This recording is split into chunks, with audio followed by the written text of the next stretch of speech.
St. Louis Cardinals baseball on Bally Sports Midwest is brought to you by Budweiser. This Bud's for you. By Chevrolet, the #1 selling brand in the St. Louis area.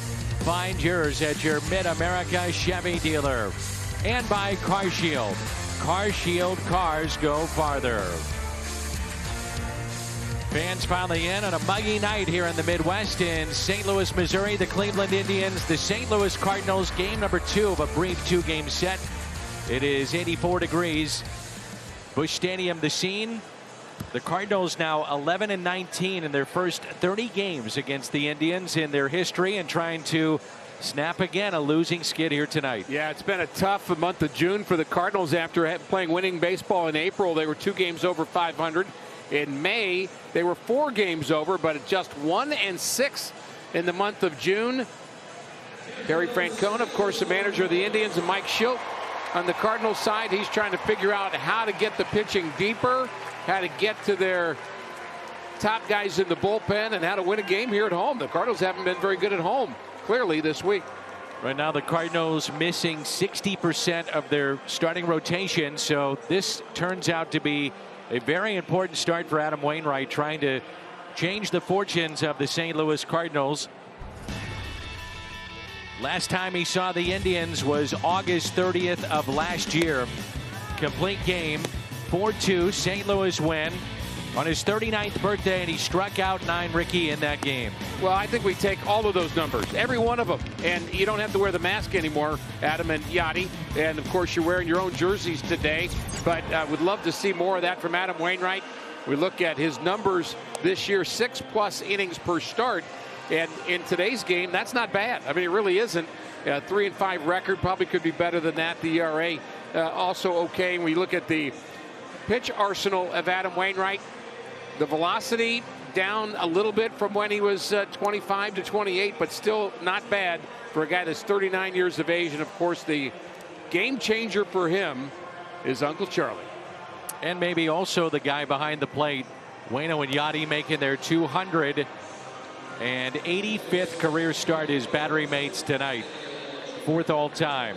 Cesar Hernandez, then Rosario and Ramirez. Eddie Rosario bat cleanup. Harold Ramirez, Naylor, Hedges, Zimmer, and Mejia. Just an amazing feat with these two. 285 career starts, battery mates, 4th all time.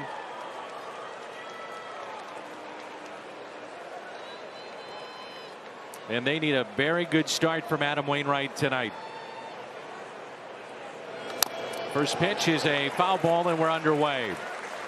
Wainwright, in his last start, was here at Busch Stadium Friday. 3 runs, 7 innings, 4-2 loss.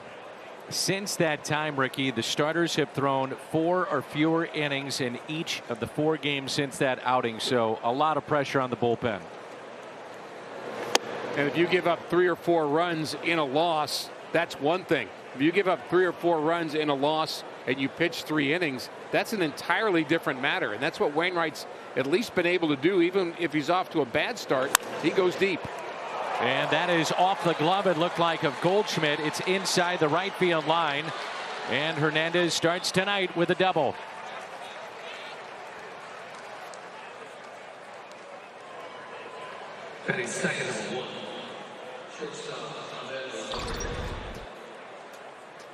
Well, of course, this is a game of almosts. I mean, you think about it, during the course of a day, there'll be a few things that almost work out, and that's the first one. Goldie has played such a good first base. He has good range, makes a lot of good decisions defensively, and he did his best, just a bit out of his range. Ahmed Rosario with a runner at second base. Fastball and a strike. This is career home start number 175 for Adam Wainwright in regular season play. He's 40 games above 500 at home. The Cardinals in his starts 48 above 500. Hit up the middle and knocked down by Carpenter, and that keeps Hernandez at the bag at second. Back-to-back hits And it brings in the very dangerous third baseman, Jose Ramirez. Carpenter does a nice job of keeping this ball in the infield. And Wayno, I'm glad he didn't try to catch that with his bare hand. But if you don't stop that ball, that's a runner at third base in a better scoring position than where he is still at second. The on-base streak for Jose Ramirez now at 22. And he had 3 hits, including a home run last night. Batting .244 with runners in scoring position, and a pitch taken high. Shift on the right side defensively on the infield for St. Louis.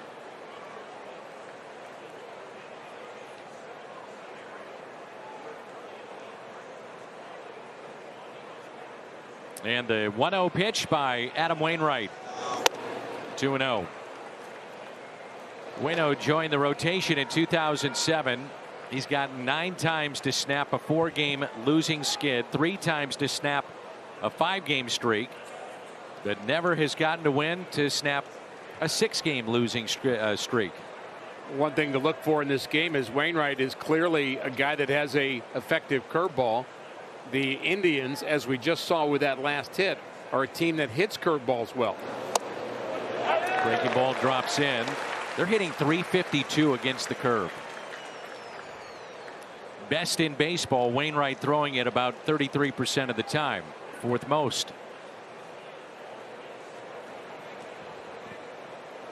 Boy, this is the guy you'd love to have at the plate with nobody on. The 2-1. Hits it out to right. Edman is over, and he'll make the catch. Runner tagged up late. That's Hernandez from second to third. Runners at the corners and 1 down. Around the Horn is presented by Dobbs Tire and Auto Centers. O'Neill, Carlson, Edman again in right field. Arenado, Sosa, Carpenter, and Goldie on the infield. Molina behind the plate after missing the past 2 games with a knee contusion.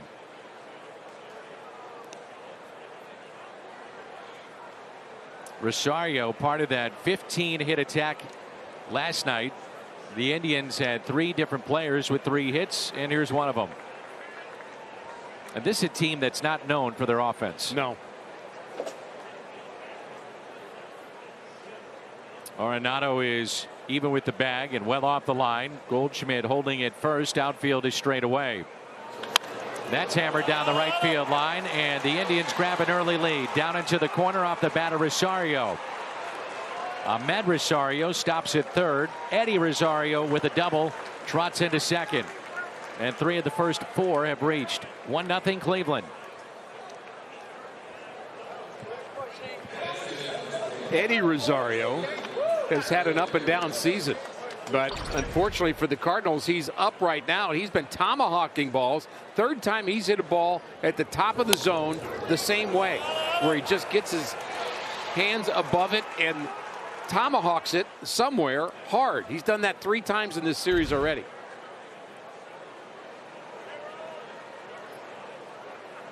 Harold Ramirez. Waiver claim picked up from Miami. Modest 5-game hitting streak on the line tonight. Well, it's a situation now where the Cardinals have dropped 8 of their last 9. They have had the lead at the start of play. At the end of the inning, in only 10 of the 81 innings. And that's lifted out to Carlson in center. Catch is made. 2-0 Cleveland. So constantly, Ricky, they're playing catch up during this streak. They have led after only 4 of the 72 innings in their 8 losses. And you are so on top of our key to the game today.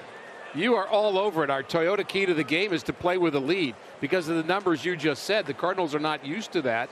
And unfortunately, they're behind the 8 ball early here. Now, they haven't hit yet, but it is kind of a familiar feel here as this game gets started where you're feeling like you're going to have to claw your way back into it. So runner at third and 2 down. Josh Naylor, the former Padre, that misses outside.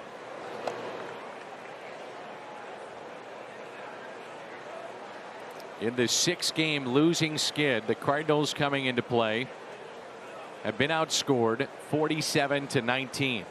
And again, they trail by 2. The 1-0 pitch.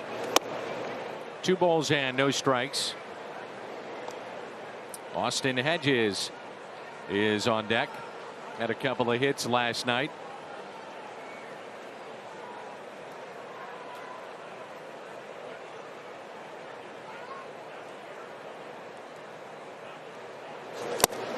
Two and one.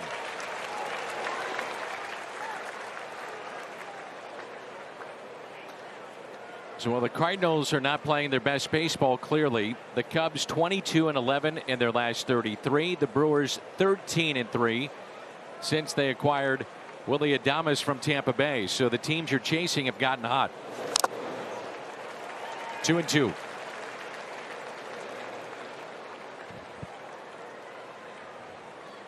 And while that has changed a rearrangement in the National League Central Division, when you look at the standings, the Cardinals' focus has to be on how do we get right. I mean, it's early enough in the season, game 62, 100 more games to play. So you can't, you certainly are aware when teams are hot when you're playing them, but you've got to kind of take care of your own business right now. Tapped foul.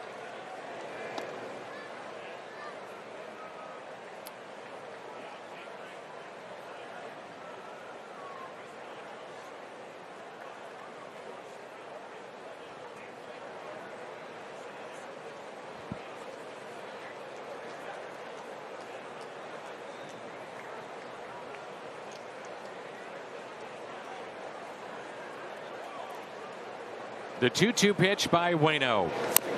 Got him to reach again.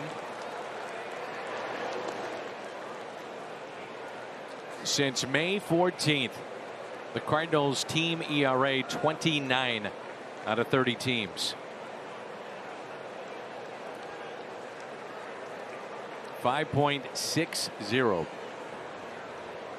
So you're hoping that Adam Wainwright can change that tonight for St. Louis. And the 2-2. Well, we remember back to the first couple of weeks of the season, the Cardinals starting pitching wasn't very good. The bullpen was unbelievably good, and they were scoring enough runs to win. And then the Cardinals got on fire as a rotation. Wainwright, Flaherty kind of started it off, and then everybody after them, one good start after another. And that's honestly, that's what you need more than anything else. 2-2 hit out of play again. Good battle here in the first inning. He's making Waino work. Josh Naylor at the plate.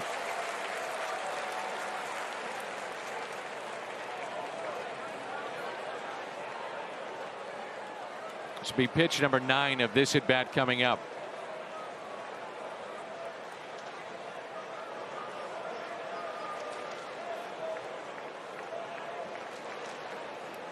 The 2-2. Got him. First strikeout for Adam Wainwright. 3 hits in the inning, couple of doubles, couple of runs. 2-0 after a half inning here at Busch. 2-0 after a half inning here at Busch Stadium. Game 2 of this series, the Cardinals and the Indians. Waino and Yadi a quick chat. And the Cardinals lineup tonight: Tommy Edman, Dylan Carlson, Paul Goldschmidt in the first, then Nolan Arenado, O'Neill, Molina, Carpenter, Sosa, Wainwright. They will face the 24-year-old rookie J.C. Mejia. Second career start. 3 scoreless innings. The 3-1 loss to Baltimore. That was back on Friday. 50 pitches that night. They're anticipating around 65 tonight. Yeah, he has good numbers at the big leagues level. And here's his pitch arsenal, brought to you by Hyundai. And throws hard enough. 94.3 average 4-seam fastball.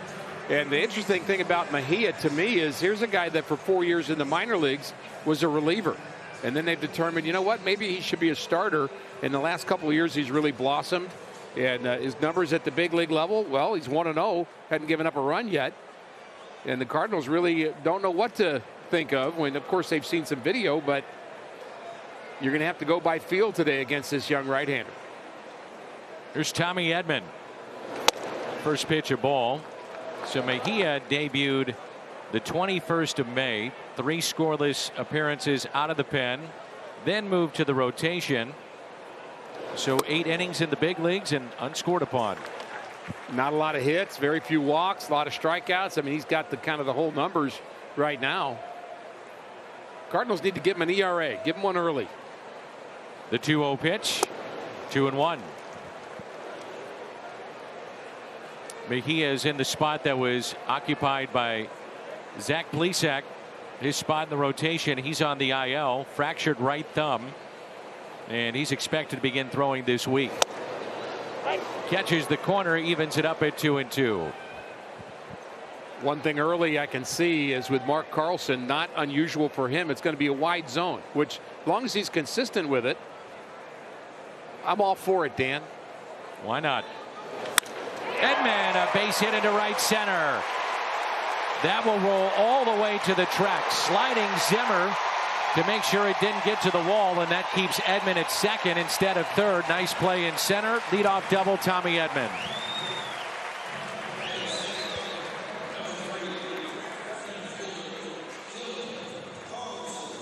Here's a guy you want to see get hot again. Had slipped into the 260s, but he goes down to get that ball and lines it into right center field. And here's the play by Zimmer on the move. That's a triple if he doesn't do that. He made a really good play coming in on a ball yesterday and saves an extra base there. 7th leadoff double for Tommy Edman. He's at second base, and now Dylan Carlson.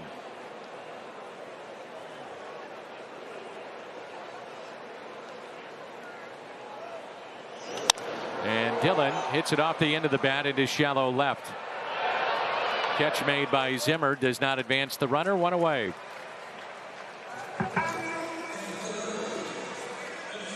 Zimmer had that great catch that Ricky spoke of against Paul Goldschmidt, and that was in the first inning last night. He's in center tonight. Around the Horn is presented by Dobbs Tire and Auto Centers. Rosario in left, Ramirez in right. Jose Ramirez is at third. Ahmed Rosario at short. Hernandez Naylor on the right side, and Austin Hedges his second consecutive start in this series. 6-game hitting streak for Goldie. And strike one.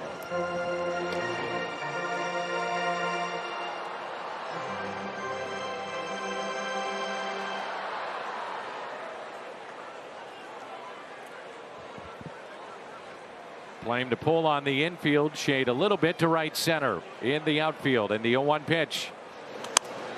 Nothing in 2.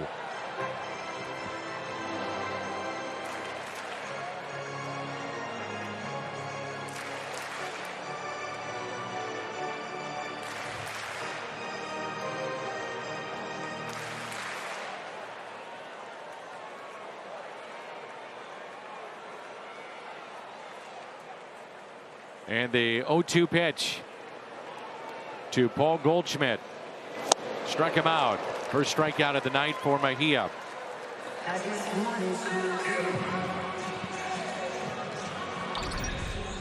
Pretty well located down the outside corner. Our Chevy pitch tracks picks up the pitch down and away. I think Goldie wasn't sure that was going to be a strike at first, then had to protect, and unfortunately didn't get his best swing. Well located. Nolan Arenado is driven in 40. Jesus Aguilar with 46 for Miami. Then Escobar of Arizona 41. Crawford also 41. And then Nolan Arenado. 2 outs, runner at second base. First pitch is strike. As of today, there are 5 players in all of baseball with 30 or more extra base hits, 40 or more runs batted in. Only one of those players in the National League. And he's at the plate. The 0-1. Inside. 1 ball, 1 strike.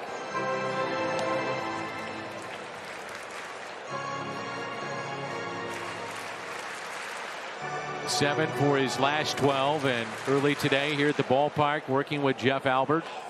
The heat of the summer here in June.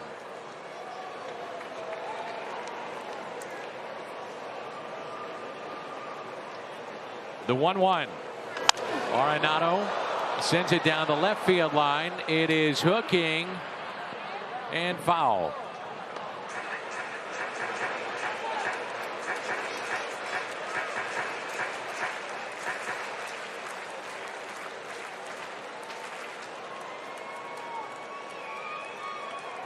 Three players that are in the top three. Most extra base hits since 17. Ramirez, the third baseman of the Indians. Nolan Arenado right behind him. Guys that drive it with power. A lot of doubles. The 1-2.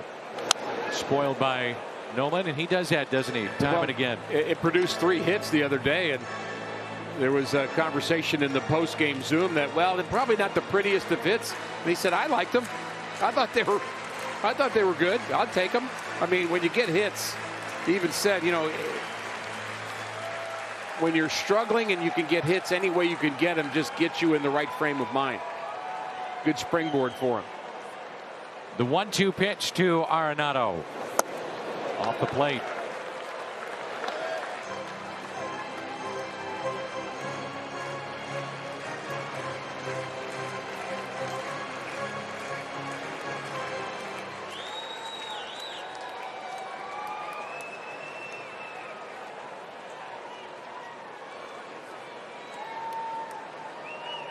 As many pitchers will do, check the card and oh yeah, see what it shows. Eliminate the mound visits. Make sure you're on the same page.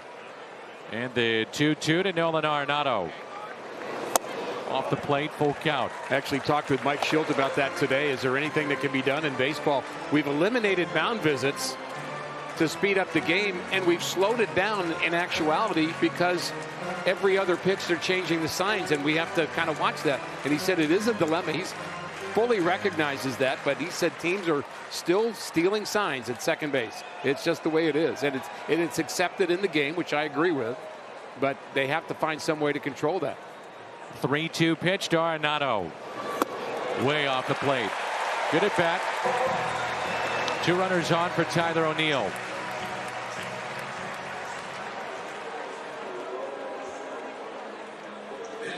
First walk issued by Mejia. Runners at first and second. Tyler O'Neill has reached base safely in 15 straight. Tonight is 13th game since he returned from the injured list. And in the 12 games that he's played in, .340 the average, 5 home runs. He has been a difference maker.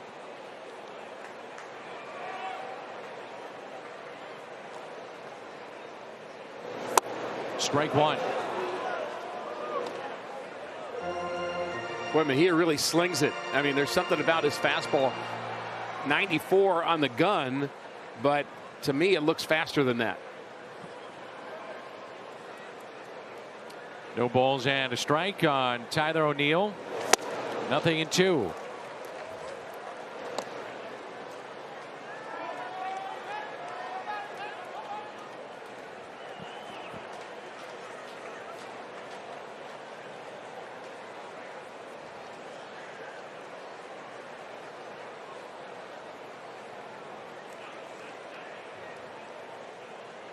Oh, 2 pitch.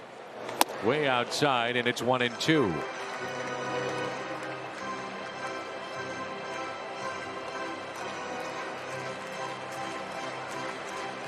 The Cardinals as a team batting .229 with runners in scoring position. 5th from the bottom. You'd love to change that here on 1-2. Tapped foul.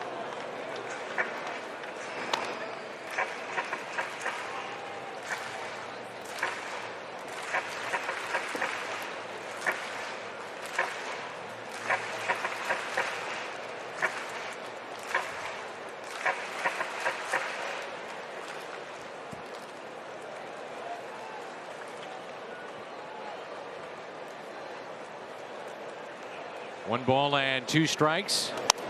Ooh. And got away with it. He had a pitch to hit there, and you and I both see it. You see it right away. You can tell when the pitch does not go where it's intended, and it isn't so much the velocity, it's the lazy break to it. And that had a lazy break in the middle of the plate. Little hump to it. Little hump to it. Maybe the first one he's thrown that way that was, I would say, very hittable. Tyler would love to get one more shot at that.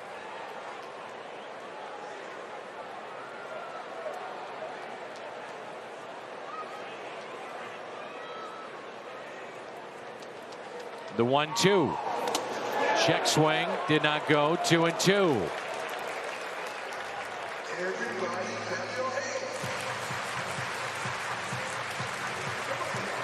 That last pitch is part of the growth of Tyler O'Neill.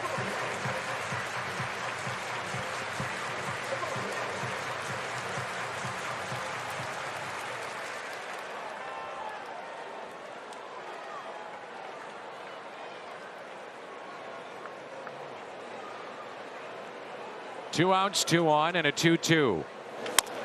Slowly hit. No chance to get him. Bases loaded for the Cardinals. Infield hit, Tyler O'Neill.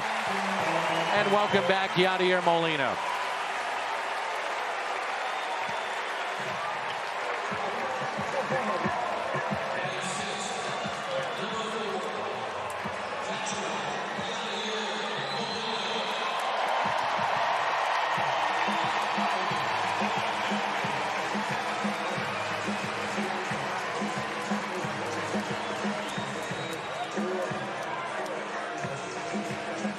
Fans still come out to see number 4 play.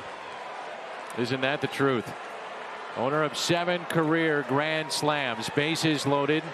2 outs. The return of Yadi to the lineup tonight. First pitch to him. Ball 1. Inning started with a double by Tommy Edman. Nolan Arenado walked. Tyler O'Neill, the infield hit, and they're all loaded up, and a count of 1 ball and no strikes on the Cardinals catcher.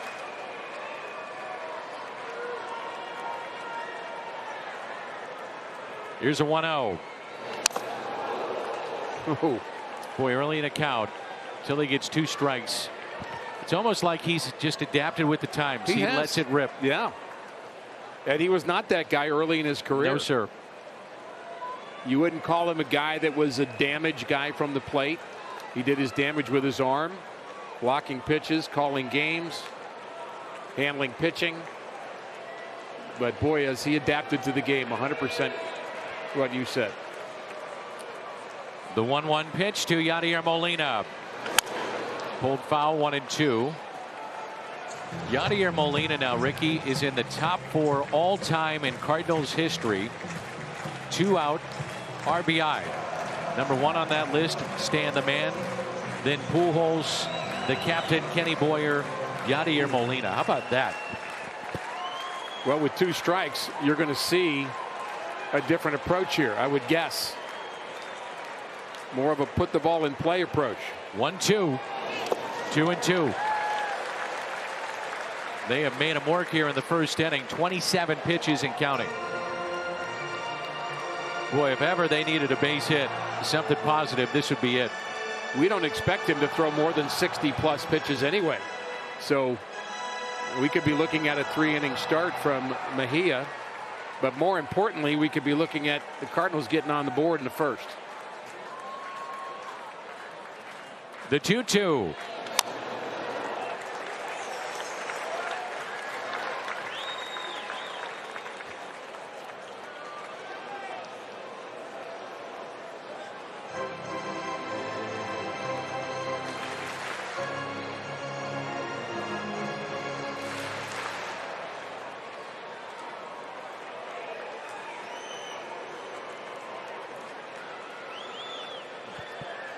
Bases loaded and a 2-2 pitch to Yadier Molina.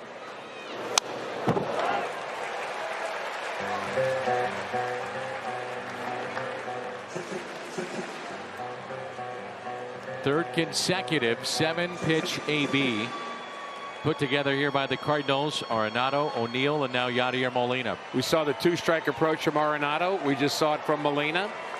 We saw Tyler O'Neill not chase, put the ball in play. All positives, but now you need the payoff. Again with the 2-2, Mejia to Molina. Full count. They're off with this pitch. Here in the home half of the first, Edman, Arenado, O'Neill.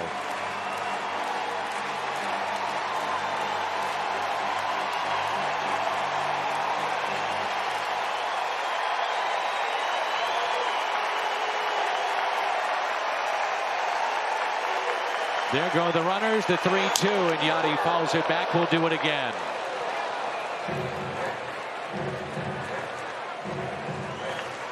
The only thing more exciting about having a 3-2 pitch with everybody running is getting another one.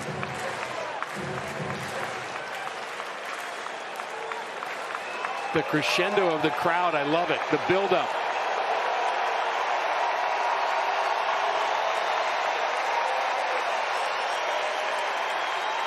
The 3-2 pitch. Fouled back, and what a rep there by Molina.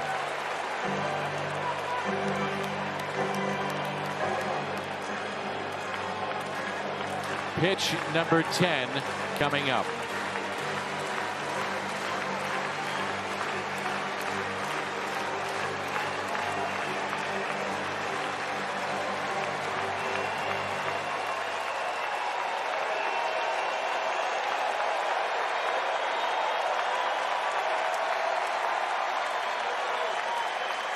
Three-two.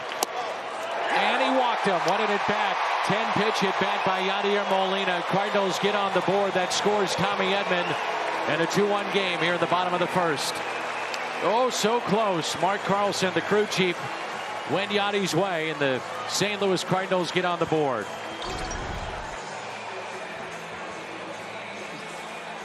So very close. You see Hedges trying to pull that back to the outside corner, and the reaction to Yadier Molina. He knew that was a good at-bat. He worked for that RBI. Number 28 for Yadier Molina. Well, speaking of bases loaded, historically he has been one of the best that baseball has ever seen, literally, and that's Matt Carpenter coming to the plate. Well, with Matt, his gaudy numbers, it's surprising he only has 2 grand slams. he has been a better version of himself the last few weeks, and that's the phrase that Mike Schilt loves to say is, you know, I wake up and he says it about himself. I want to be better. I want to be a better version of myself today than I was yesterday. That's the message he continues to preach. Rough start for Matt Carpenter, but more good at-bats of late. And boy, this would be a great time to add to that. His last 6 starts hitting .400 with 4 doubles. The bases are loaded for Carpenter. The shift on the right side. The first pitch to him. The swing and a miss.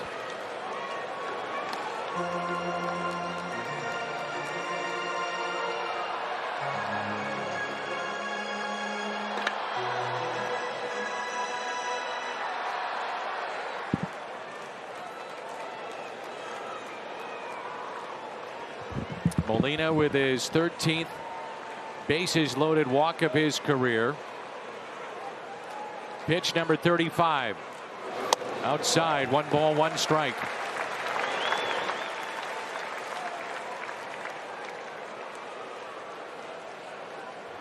Well, as we've seen over the years, he is going to see normally a lot of pitches, and the pressure right now is on the guy on the mound. It's always an upset when he doesn't take a count to 3-2.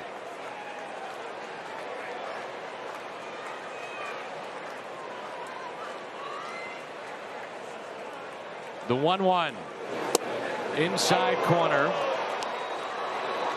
1 ball and 2 strikes.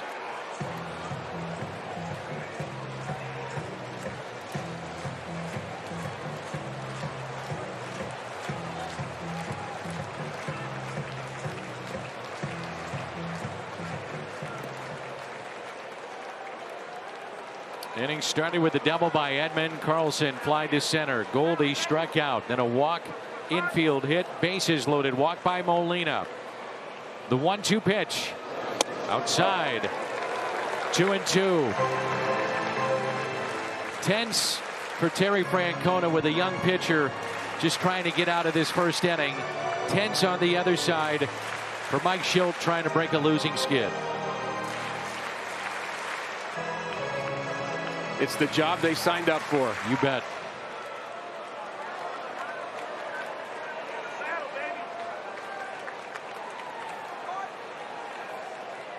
Two-two pitch.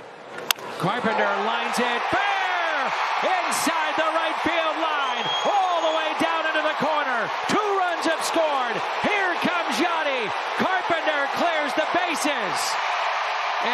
his way to third with heads-up base running. St. Louis on top.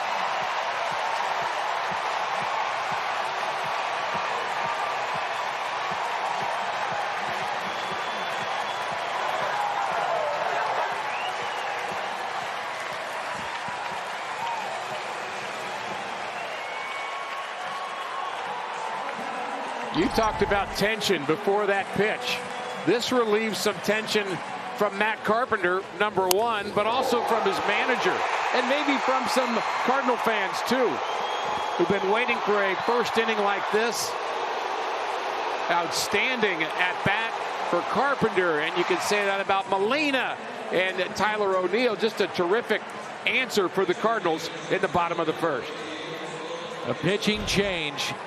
Maton coming on. A huge hit for Matt Carpenter with 2 outs. Clears the bases, and it's 4-2 St. Louis.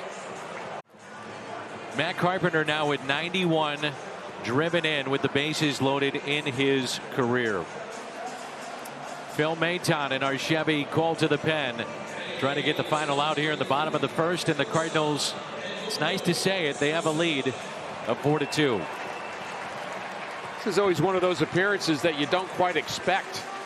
You know, you're not sitting out in the bullpen thinking that you're going to be needed early. Now, if you're more of a long reliever, you should be prepared. I'm sure Maton is, but there are times where these kind of appearances come as surprises to you.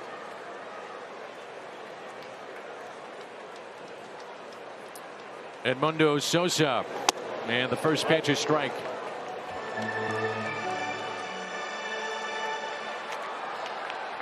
I've got a terrible story to tell you about myself that I'll tell you in between innings, Dan. I know you can't wait. I can't wait. And now that I'm saying that, I'm probably going to have to share it with others about coming into a game like this. All right, here we go. We're in Houston. Came in the first inning. Our starting pitcher hadn't gotten anybody out. I come in to pitch to a pitcher, Mike Scott. Bases loaded, just like this. He hits a grand slam off of me. The good news is that it was Kurt Kepshire's 3 runs and my 4th. But the worst news was when Mike Scott crossed home plate. I hope Whitey's not watching today. When Mike Scott crossed home plate, he got the high fives from everybody. And I looked down his back and it said Bailey. I was facing the 8th place hitter, and I thought I was pitching to the pitcher. So you weren't locked in as you should have been. That's what I'm trying to say. It can happen. I like to think of myself as typically locked in, but I'm admitting to you and apparently everybody on our viewing audience here, that including Whitey, that maybe I messed that one up. He's going to be hot. I just hope Kurt Kepshire's not watching. Here's a 1-2 pitch to Sosa, and a swing and a miss. Big inning for the Cardinals. Couple of walks, 3 hits, and a key double thanks to Matt Carpenter hooking that fair down the right field line. St. Louis on top after 1, and it's 4-2. Boy, 2 key at-bats for the St. Louis Cardinals. Yadier Molina, Matt Carpenter there in the bottom of the first. With more on the return of Yadi, we check in with Jim Hayes. Danny, as you mentioned, Yadi missed the last couple of games as he dealt with a left knee contusion. That after coming out of Saturday's game after taking a foul tip off the knee. Yadi sure looked good drawing that walk last half inning, but Mike Schultz says Yadi may not be 100%. Schultz told me clearly he's coming off a trauma to his knee that I'm sure he's dealing with at some level, but this guy has a high threshold of pain and still plays at a very high level regardless of how he feels. He wouldn't be out there tonight if he didn't feel like he could contribute. Danny, obviously Yadi can contribute, but we've seen time and time again Yadi seems to be able to block out the pain somehow. Always in there, finds a way, and the Cardinals, and I'm sure this is part of the equation, if you're winning 6 straight, maybe you get the benefit of the doubt and say, hey, we're going well. I'll make sure I'm 100%. But when you are down 6 in a row, you need them. Yeah, I actually had a chat with Mike Schultz about Yadi's knee too today, and he discussed the difference between, you know, we're saying it's a bruise. Well, everybody's had a bruise, and they say, oh, how bad is a bruise? This is a bone bruise. This is a deep bruise that actually causes issues throughout the rest of your knee area and even the muscles around it. But this is a deep situation that is not something that gets remedied overnight. Here's a 1-0 pitch to Austin Hedges. And really, in a way, by scoring those four runs, Ricky, it's a chance for Adam Wainwright to kind of regroup after that first inning. It's a new game. Love the run support, don't you? You bet. Hasn't had a lot of that in his starts this season. Third lowest run support in the National League. Hanging breaking ball. O'Neill diving for it and comes up with it. Laid out, comes up with a great catch in left, Tyler O'Neill.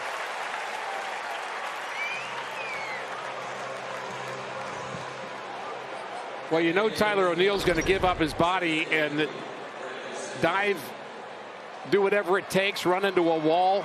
I mean, he's had a really good defensive last couple of weeks, not only making catches, and this one is a matter of speed and having good hands and the right route. Of course, Sosa proved running across the photo there, but he's also shown a really improved arm, I would say, in left field. You know, Tyler worked on being more athletic during the offseason. He thought he was a little too bulky. Imagine that. I mean, that's not, I mean, apparently he got a mirror at his house. And so he realized that he wanted to be more athletic, and I think it's paying some dividends for him. But just since he returned from the IL, we have seen a little bit of everything from Tyler O'Neill. His catches against the wall on this homestand, the play to win it against the Dodgers, and that one moments ago. Second strikeout for Adam Wainwright. It would be huge to have a shutdown inning for the Cardinals. No doubt, and it could be just what Adam Wainwright needed. Not only the defense behind him, but the 4 runs in the first, just to get him in a classic Wainwright groove following a start that maybe not what he expected to have. Phil Maton came in for Mejia with 2 outs in that first inning.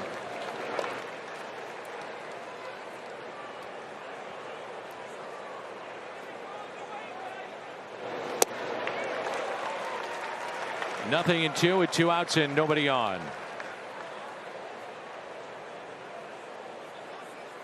Outfield very shallow, huge gap in left center, and the 0-2.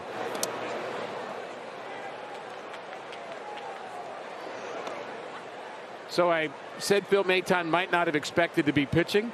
He probably really wasn't thinking about what bat do I use if I get to hit. Wonder whose bat he's using. Not his own, and whose batting gloves. Good point. The 1-2 tapped foul. Cardinals will have Wainwright, Edman, and Carlson coming up in the home half of the second.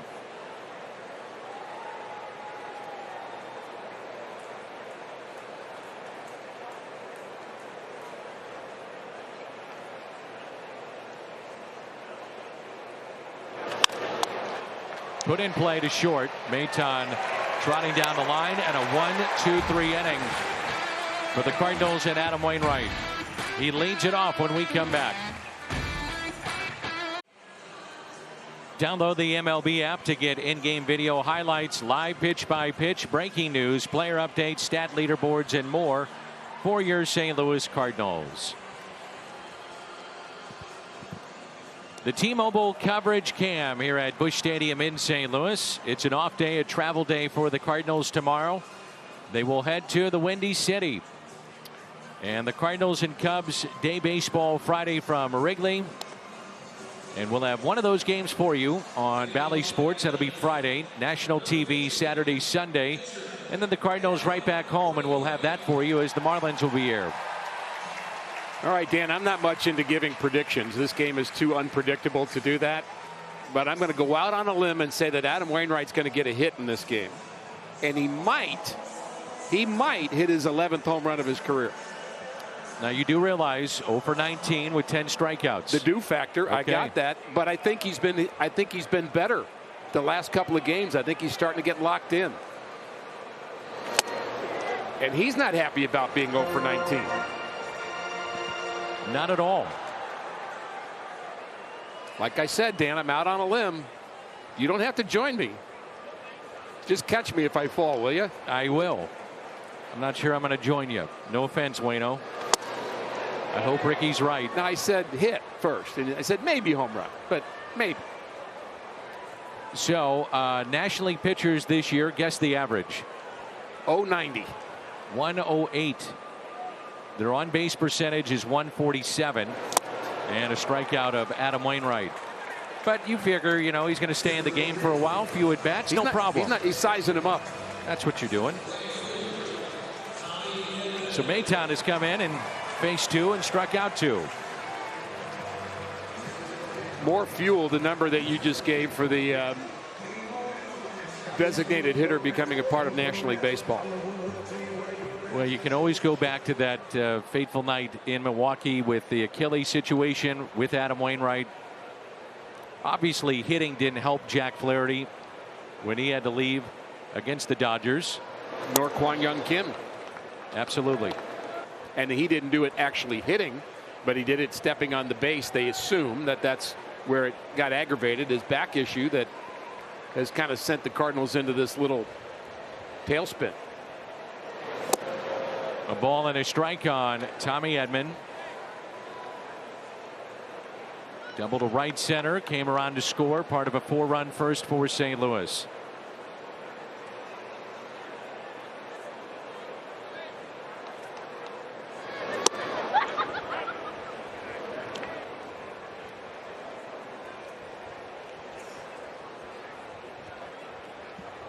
Waino, by the way, among active pitchers, is first in hits, runs batted in, doubles, extra base hits. I'm going with the 193 career average. That's what I'm banking on. 1-2 the count here on Tommy Edman. Not the first time that we've seen Phil Mayton. He first got to the big leagues with the Padres in 2017 and was part of their bullpen for really 3 seasons before moving on to Cleveland.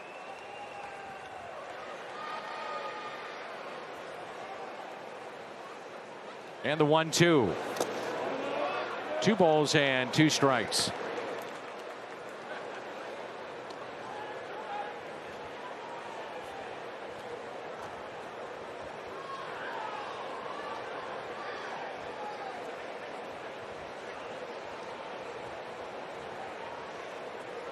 Way off the line, Jose Ramirez at third, and the 2-2. Outside corner, strikeout of Tommy Edman. He's faced 3 and struck out 3. This is where if you're Tito Francona, Terry Francona, you say maybe I started the wrong guy. I mean, strikeout, strikeout, strikeout. And as we know in this game, Dan, you never have enough runs. Happy you scored 4 in the first, but keep pushing.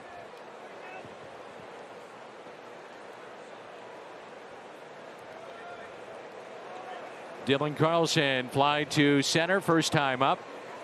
0 for 1 tonight. Carlson with 6 home runs, and all have been away from Busch Stadium, all on the road.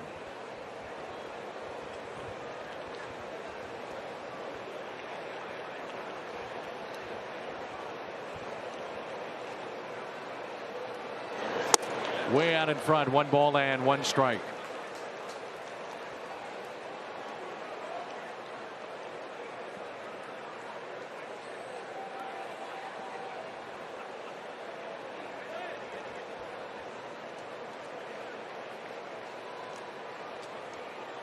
The 1-1. Cardinals made the announcement that after the off day tomorrow at Wrigley, Johan Oviedo will get the starting assignment in game 1. Much better his last time out. The 2-1 pitch. 2-2. He's throwing strikes. Sure is. There are strikes, Dan, and there are high quality strikes. He's throwing high quality strikes, every one of them.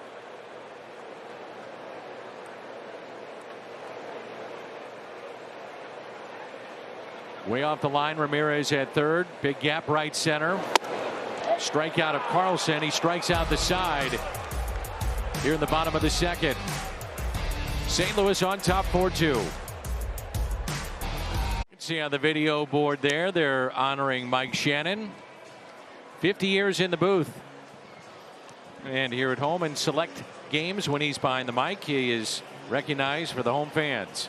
We've had some great times with Mike over the years, and he was very open about his having to deal with COVID last November, and he is just such a battler. He wants to be out working for and cheering for his Cardinals. He's such a part of the Cardinal family, and he's an absolute gamer. But it was a hard time for him, and I respect him tremendously. Switch hitter Cesar Hernandez, and he looks at his strike, top of the lineup, second time through the lineup here for Adam Wainwright.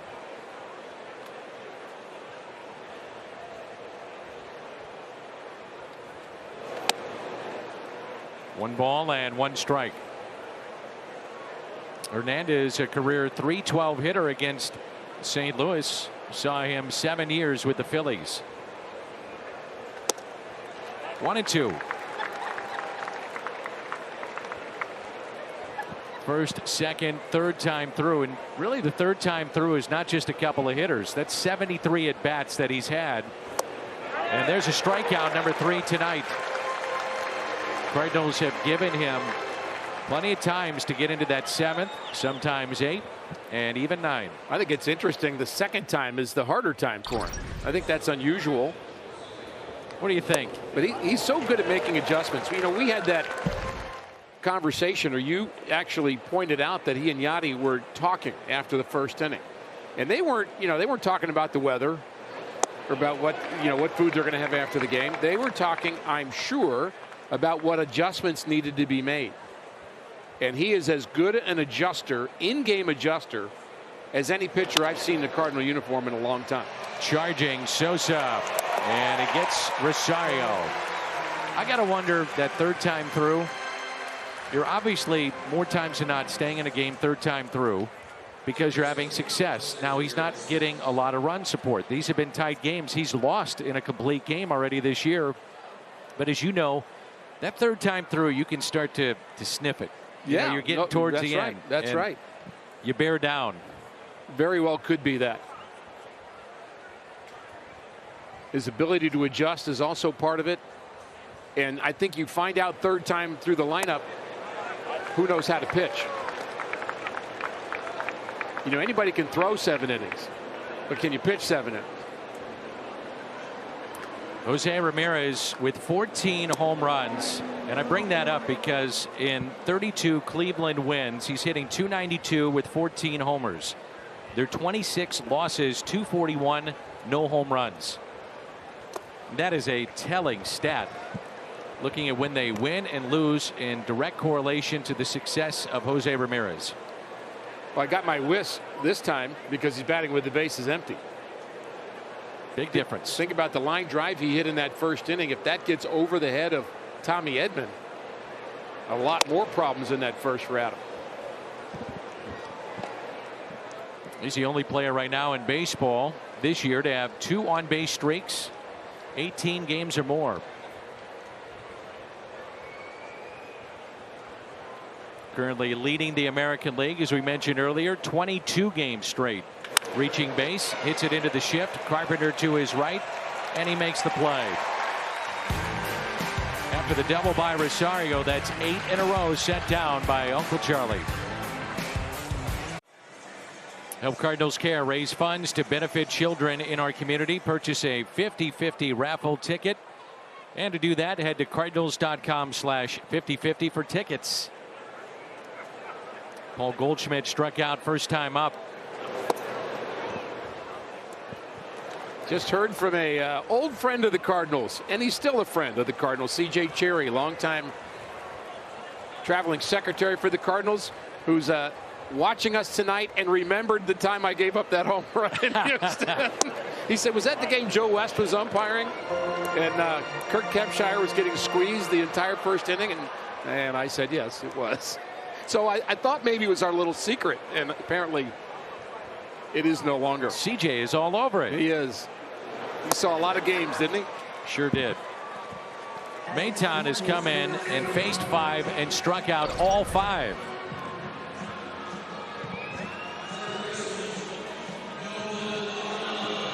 Tight spin on that breaking ball. Well placed. And now the Cardinals have Ernie Moore in that spot. And Ernie has been with the Cardinals in various capacities for many, many years, minor leagues and now at the major league level. And this last year, dealing with all the protocols and the various things of how guys had to stay in hotel rooms, how they traveled, trying to figure out the accommodations of a schedule that was always moving on them. Ernie was just sensational, did it with a smile, as he always does. He and Mark Walsh and that crew down there are the unsung heroes here in Cardinal land, no doubt about it. 100%. You think about how much baseball people in general are creatures of the schedule and of habit. And well, you couldn't really form those last year. Things changed so quickly, as you mentioned, even who you were playing or when or where or how many innings. I mean, it just was just bizarre. And of course, everybody dealt with a lot of complexities throughout 2020. We fully understand that. 3-0 and a strike to Nolan. Walked and scored, back in a 4-run first. Ernie Moore, Mark Walsh, two of our favorites. Great people. 3-1 pitch. And Arenado hits it down into the left field corner, and a fair ball. Hops over the sidewall. And so that'll be a ground rule double. Eerily similar to what we saw on Sunday when Arenado almost brought in the tying run in the bottom of the ninth against Cincinnati and eventually was left stranded. He jumped on that pitch. The count was in his favor. He hits a lot of balls hard down the left field line, and a lot of times you just hope, stay fair, stop hooking, get down, and it did. And there's the hop.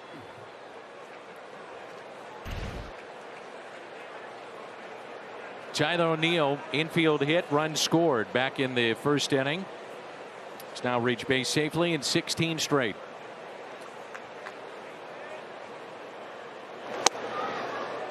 Now time for your Kia player profile, brought to you by your local Kia dealers. 16-game on-base streak, including tonight for O'Neill. Gaudy numbers. Double by Arenado, snaps a streak of 5 straight strikeouts for Maton. The 0-1 pitch. O'Neill crushes one out to deep left field. How far? Mammoth shot. Tyler O'Neill, home run number 14, 2-run homer.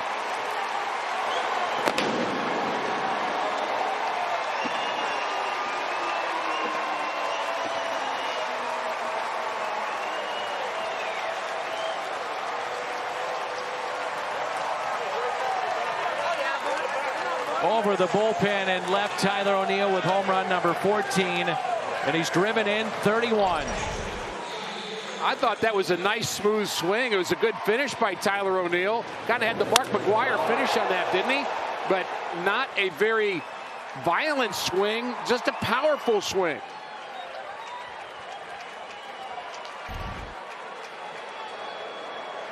One of the key at-bats in this game, Yadier Molina, 10-pitch bases loaded walk in the first.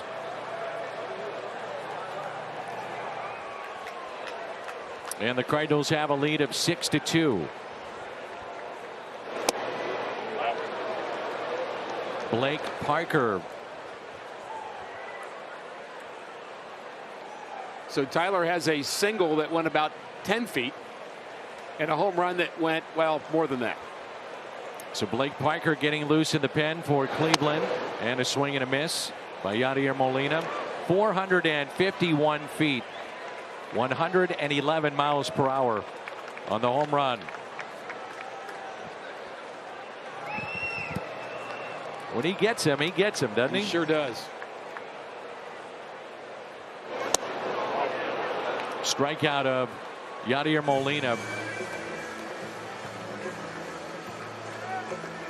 First inning, Nissan drive of the game off the bat of Carpenter with the bases loaded, 2 outs. Trailing by a run, and boy, did the Cardinals need this. This cleared the bases.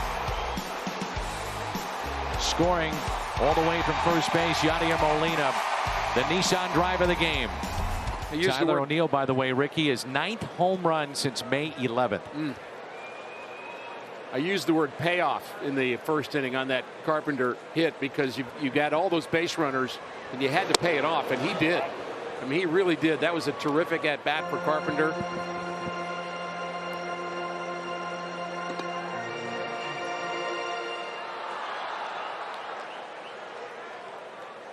Maton now with 6 strikeouts.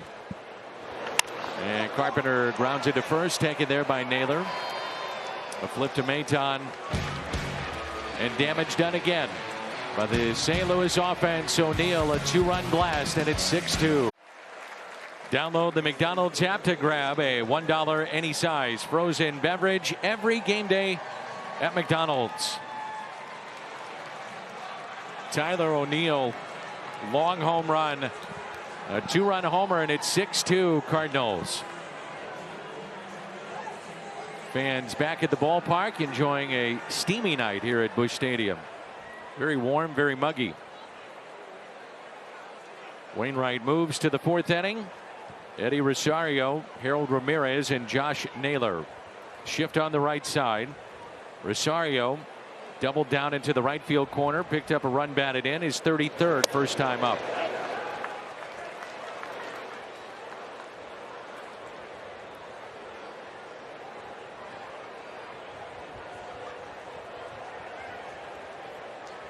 The 0-1. Rosario's had a great trip. 471, 8 for his last 17.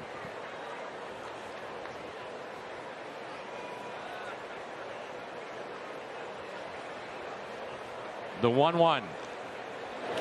Ground ball. Goldschmidt. Waino. One away. While we have a moment, quick word from the Missouri Division of Tourism.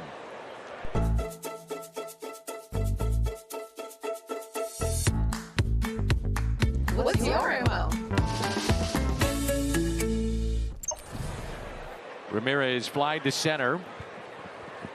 2 runners on back in the first inning. 0 for 1 tonight.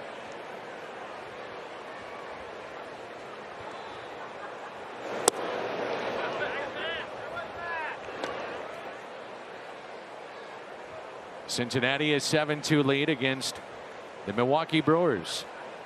That ball game in the top of the 7th. Ground ball to Sosa.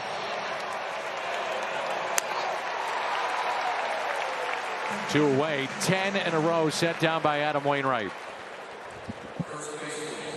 We talked in the opening game of this series, Dan, just how fast momentum can change in the game of baseball. Now it can change back the other way midway through a game, so you certainly always have to be on guard for it. But boy, where this game sat going to the bottom of the first inning, I mean, if you're a Cardinal fan anywhere watching or here at the ballpark, you're thinking, uh-oh.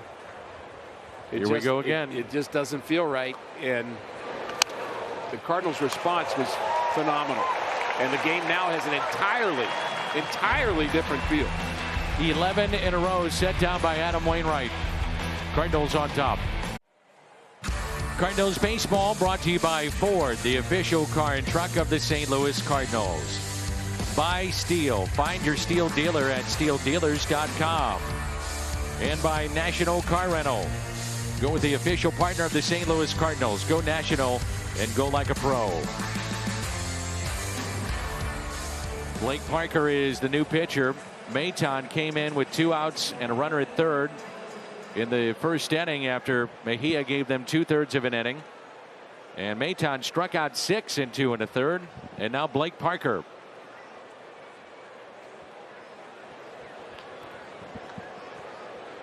He's had 1 appearance this year. Edmundo Sosa at the plate. Then Wainwright and Edman, and the first pitch is hit out of play.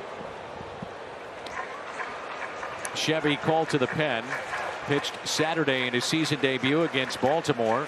2/3 of an inning, 19 pitches, couple of hits, and a strikeout. 35-year-old right-hander has had himself a nice career. Played collegiately at the University of Arkansas and has been with several big league teams. first team was with the Cubs. Who's at AAA Columbus, their minor league affiliate. This season, 11 innings, only 2 hits, and got the call up. Batters were 2 for 34 against him down in the minor leagues.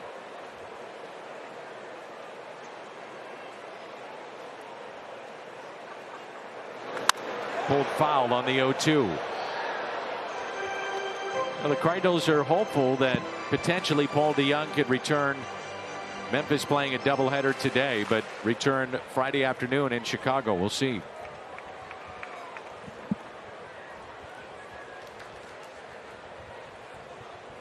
The 0-2 pitch. And Sosa hits one out to left. Rosario going back shy of the track and makes the catch. Boy, he didn't miss that by much, did he?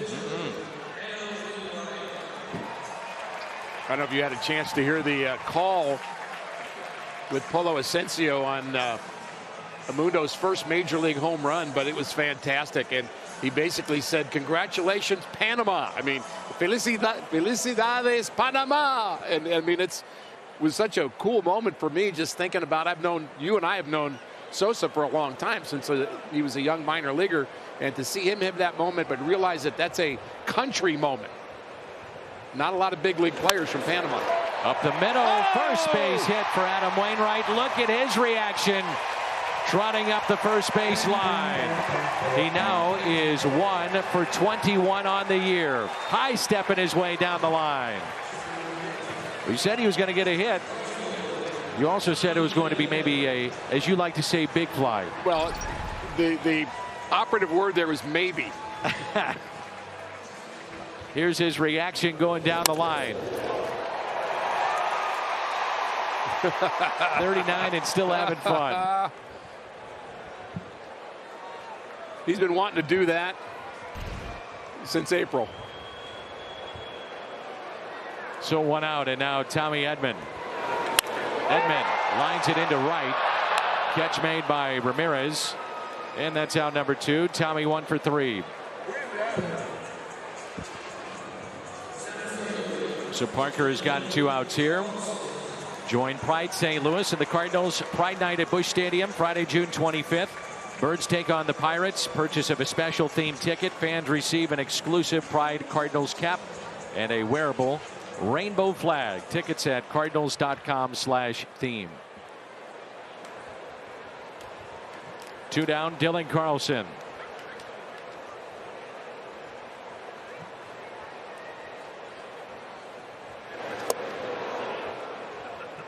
Couldn't hold up. He's flied to center and struck out.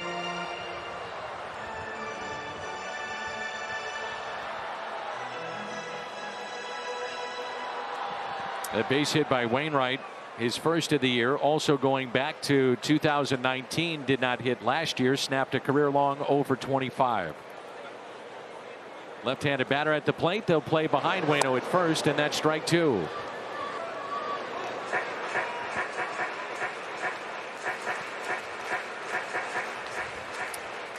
It's a kid's game, and he's still having fun.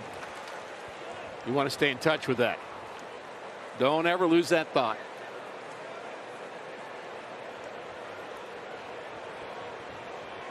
The 0-2.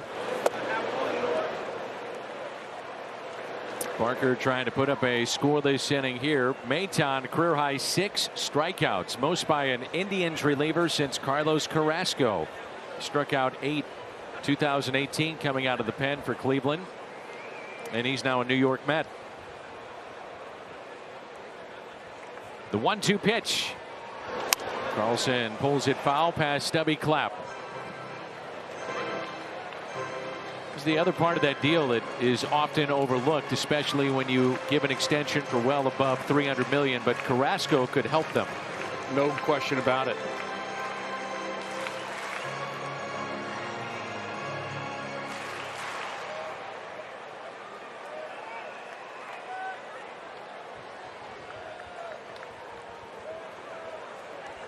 And the 1-2 pitch to the Cardinals center fielder.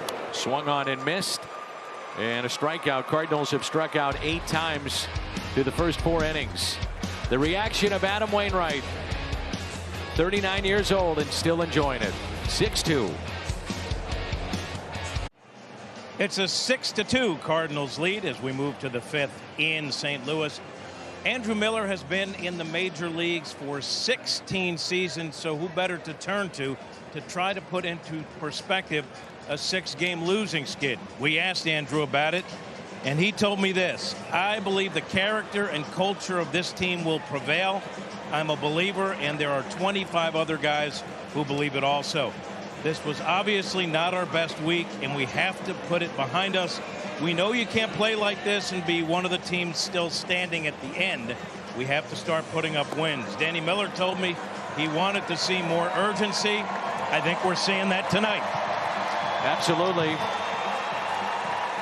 The reaction of the fans to the video board. They just showed Ryan O'Reilly, the Blues captain, and his family enjoying a little baseball tonight. Wainwright took a little time to head out to the mound for his warm-up tosses, and the veteran knows his body as well as anybody, and it is a hot night. Very muggy here at the ballpark, and so Adam was on base, took his time finishing up his warm-up tosses. He has retired 11 in a row after a first inning that saw 3 hits, including a couple of doubles, and the Cardinals trailed by the score of 2-0. And if you're just joining us, the Cardinals came back and they picked up 4 in the bottom of the first. And a key hit in that inning, bases loaded, and Matt Carpenter cleared him with a double down into the right field corner. 7, 8, and 9 for Cleveland.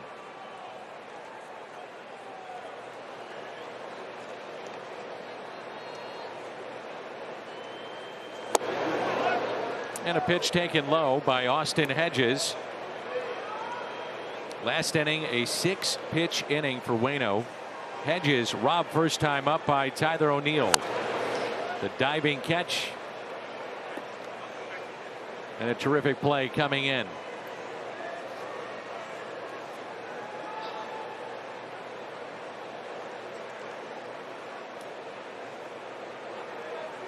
So it's a game the Cardinals desperately leaning on Adam Wainwright, and after that first inning he has settled in, popped up behind home plate and just below us.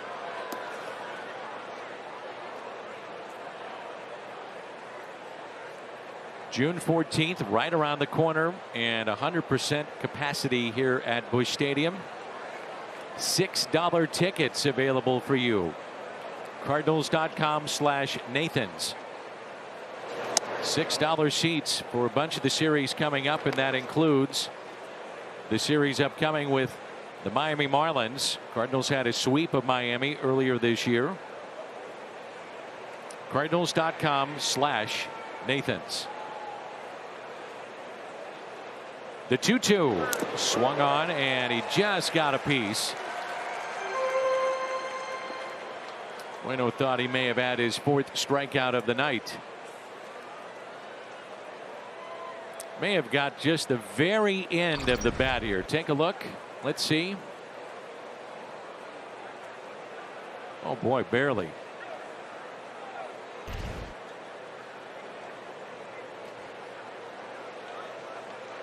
The 2-2 put in play, had him to reach again.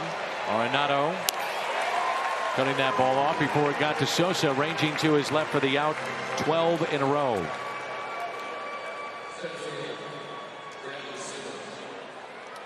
Calling all teachers, kick off your summer break at Busch Stadium. Teachers Night returns to the ballpark a couple of days. Monday, June 28th, Tuesday the 29th. And the purchase of a special theme ticket, teachers will take home an exclusive teachers theme Cardinals cap. Cardinals.com/theme. The theme nights are back here at the ballpark as well. Here's Bradley Zimmer, struck out swinging first time up, takes a strike.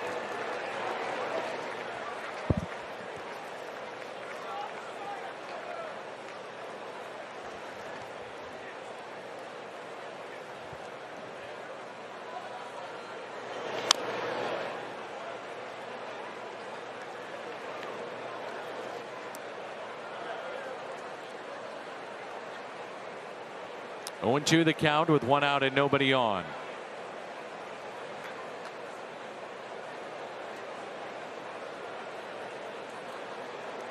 Shift on the right side of the outfield, not very deep, straight away. And the 0-2 pitch to Bradley Zimmer. Instead, time is called. He was the 21st overall pick back in the 2014 draft.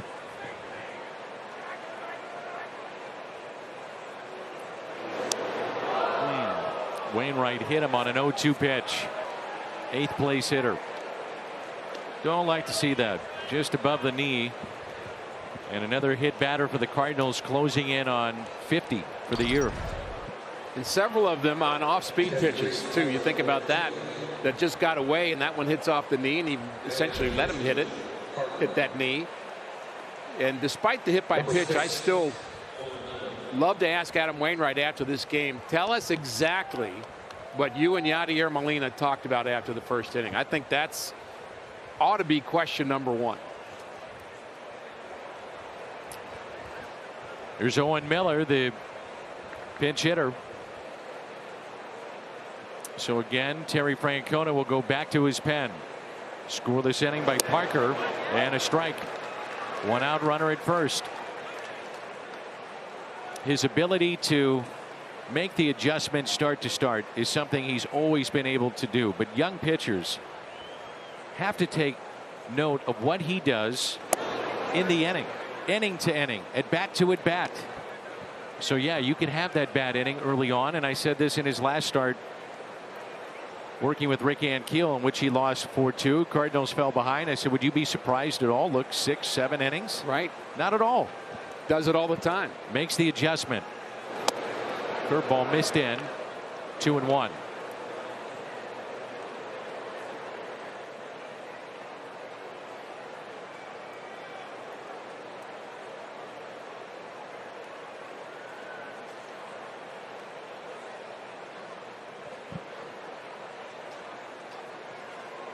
The 2-1 pitch to Miller, popped up right side and out of play.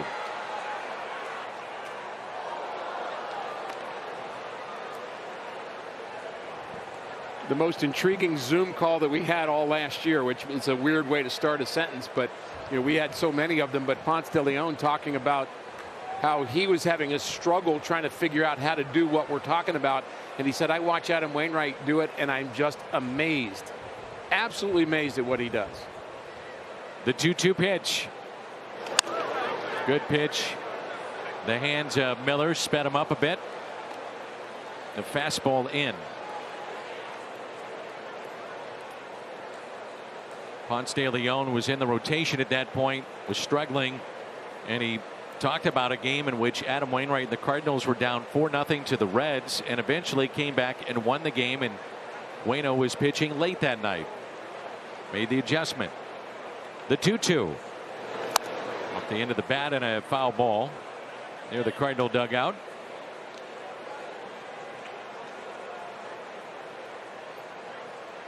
Pitch count at 64 for Wainwright, and he's mixed in a 6-pitch inning back in the 4th.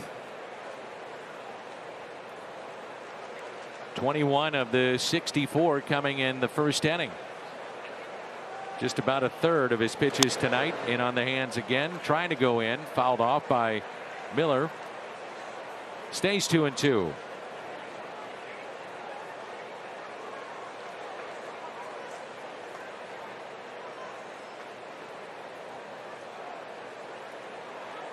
Quantrill is getting loose in the bullpen for the Cleveland Indians. Cal Quantrill. And Dan, just a quick thought about Bill Verdon today, who is celebrating his 90th birthday, longtime Missouri resident. And had a chance to be with Bill in a spring training, and outstanding coach. He could coach outfielders like nobody else. Tough guy, great baseball guy, so we wish him the best today. Happy birthday, Bill Verdon. Happy birthday. The 2-2. Swing and a miss. Good battle there, and he strikes out the pinch hitter, Miller. That's 4 tonight for Adam Wainwright.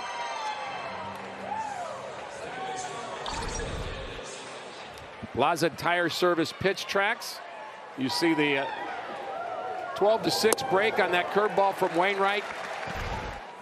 Not a bad at-bat by Miller, but tough pitch to hit.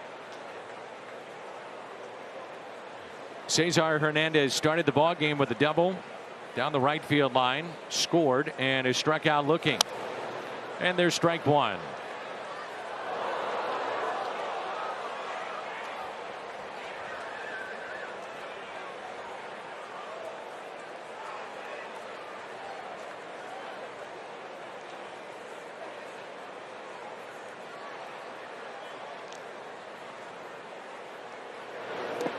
One ball and one strike. Ricky, you, sir, are off to the Windy City of Chicago. How about that? Looking forward to that. Radio crew traveling tomorrow. Big weekend series against the Cubs. Looking forward to being back out on the road. Of course, I love being here at Busch Stadium, but being connected to the team, looking forward to that. I think what's great is that Wrigley will be 100% capacity. So you got the Cubs, the Cardinals. Should be a great atmosphere like it always is at Wrigley Field. Last year it was just so bizarre. Every game between the two teams at Wrigley, no fans, no atmosphere. Just feeling more and more like baseball every day. And a strike. 2-2. Thankful for what we had last year. Very thankful for it. But it's just feeling more and more normal every day.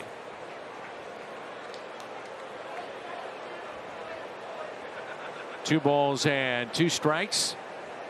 We'll have that game for you on Friday afternoon on Bally Sports. And a ground ball that's hit to Carpenter. Cleveland will strand their third runner in this game. This break in the action is brought to you by Ford and the fully electric F-150 Lightning. Let's take a look at it. That break in the action was brought to you by Ford Motor Company. Built Ford proud.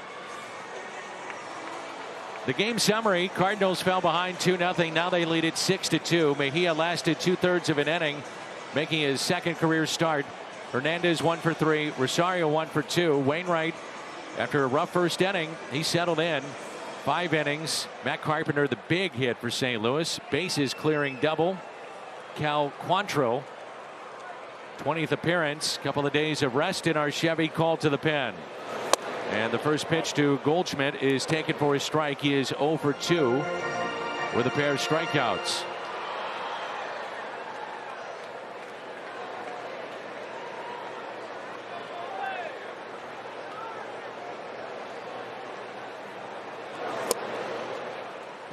Teams rely so much on video, scouting reports, and you gear up for one guy, and then it's 2/3 of an inning, and you're going to see a host of others here tonight for Terry Francona. The 0-2. It's something you and I talked about before the game, about it, just how much technology is in the game right now, which, you know, technology is a great thing. We all know that, but how much do you want to encumber the game or slow down the game by something that's intended to speed it up? And that one got him. So the first time that Goldie's been aboard, hit by a pitch to start the bottom of the 5th. My point being, I would be an advocate for not having iPads in the dugout. Just, you know, they study before the game anyway. Just trust it. Trust your eyes. Now, I know that goes against the grain of where we're going. That looked like it hit him in the elbow. That could be back right elbow, it looks like. Not a great spot. Well, there's just also something to be said about watching what's happening between the white lines. Trying to pick up something, a giveaway.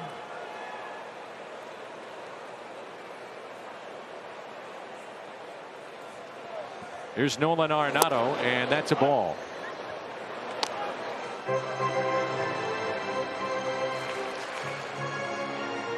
And that was a ball that was called a strike. Arenado has walked in, scored back in the first. Ground rule double to left, and a ball that hopped over the wall and scored. With a home run by O'Neill. Popped up right side, out of play, 0-2.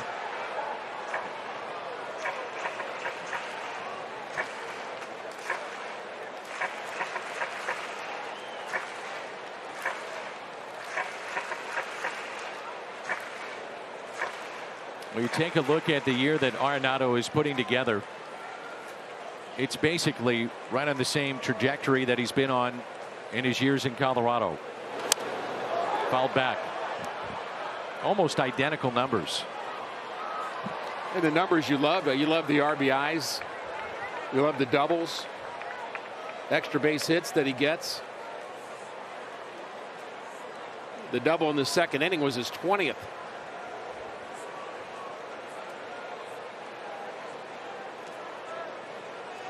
Right at those career numbers. And a check on Goldie at first.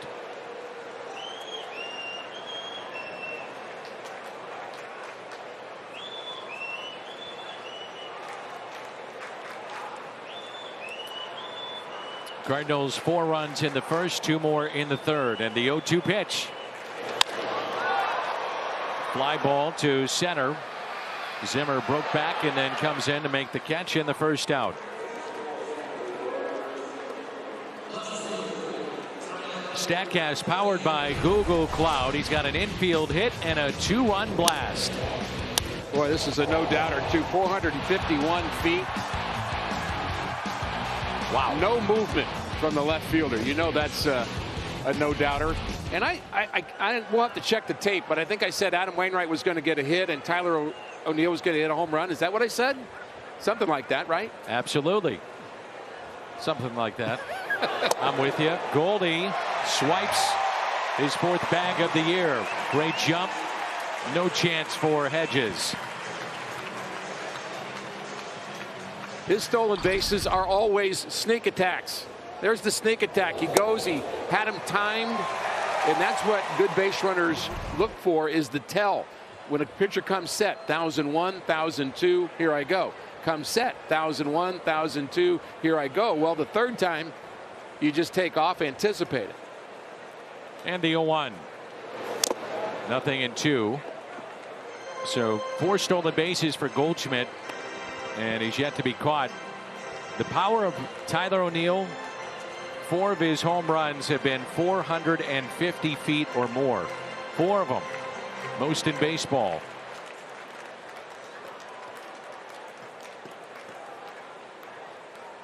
Nothing in 2, the count.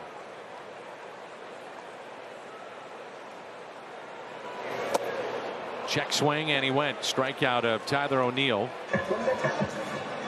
It's 9 strikeouts for the pitching staff of Cleveland tonight.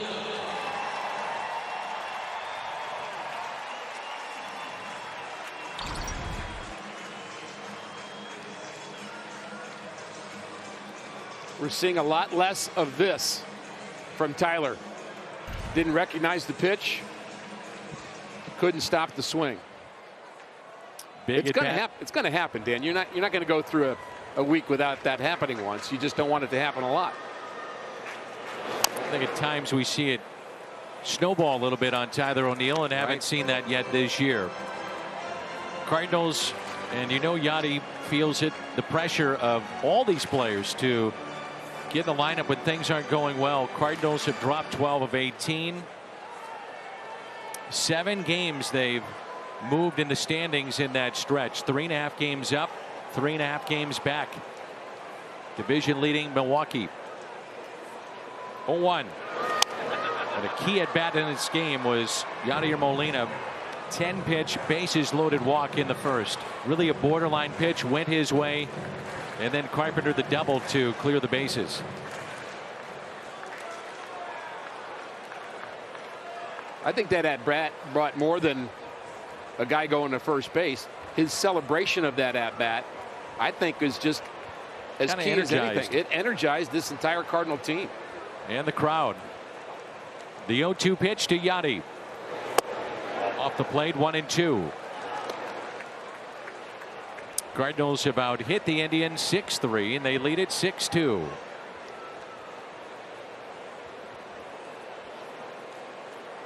Bases loaded walk came with 2 outs.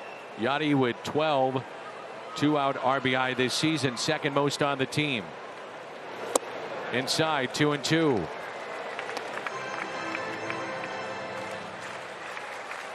Five for his last 6 with runners in scoring position, so he's been coming through.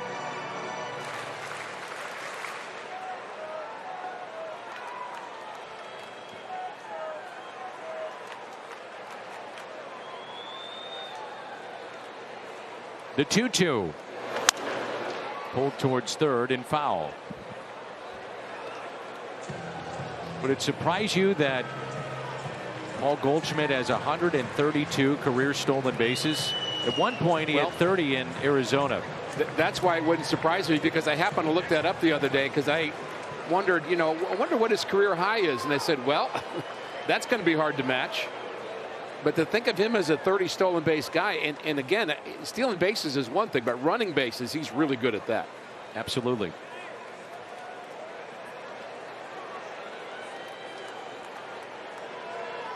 Quantrill steps away. Yachty steps out of the batter's box. Goldschmidt at second base, following his 4th stolen base of the year.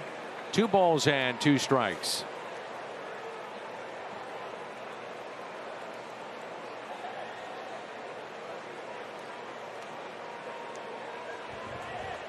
And steps off the mound again.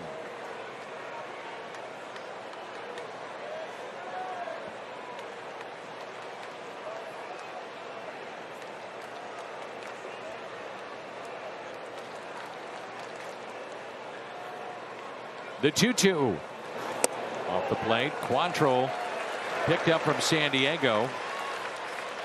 Austin Hedges, Owen Miller, part of that deal. Josh Naylor. That was the big Mike Clevenger deal. The trade deadline of a season ago. Carpenter is on deck. And here we go again with a 3-2.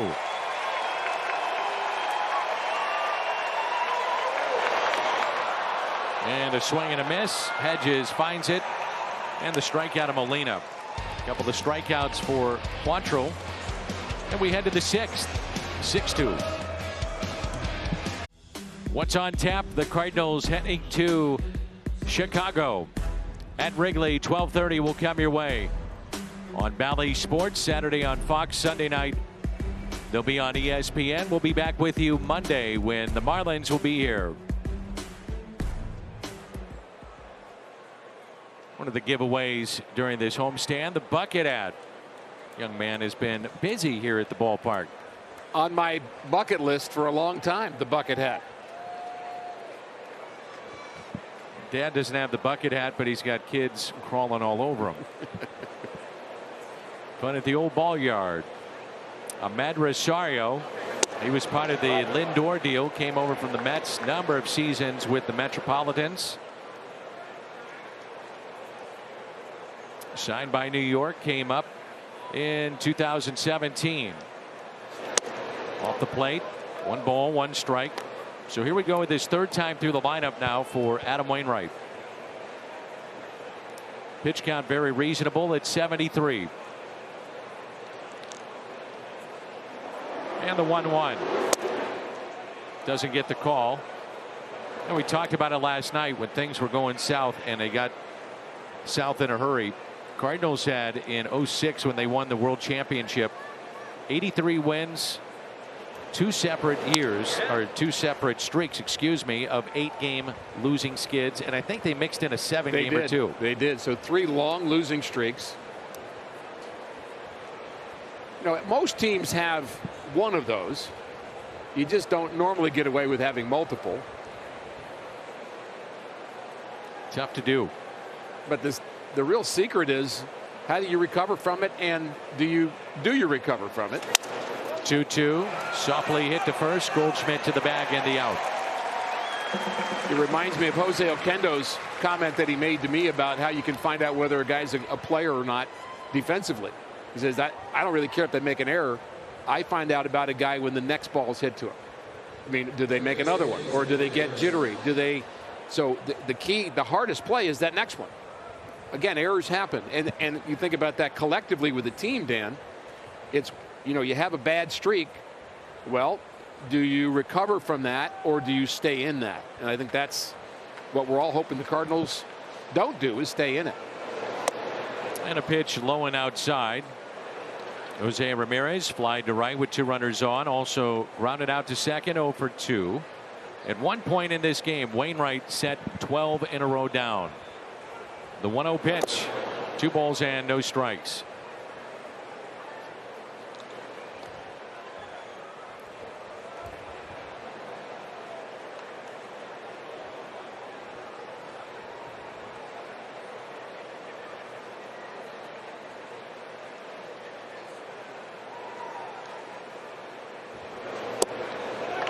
Drops in, strike one.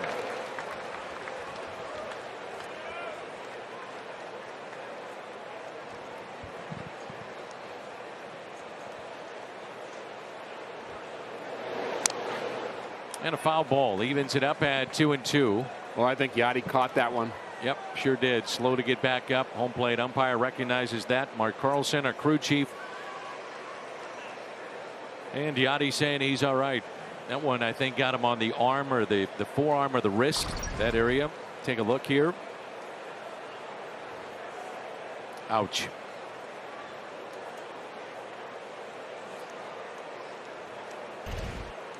Waino and our home plate umpire giving Molina a chance to catch his breath. He says he's all right.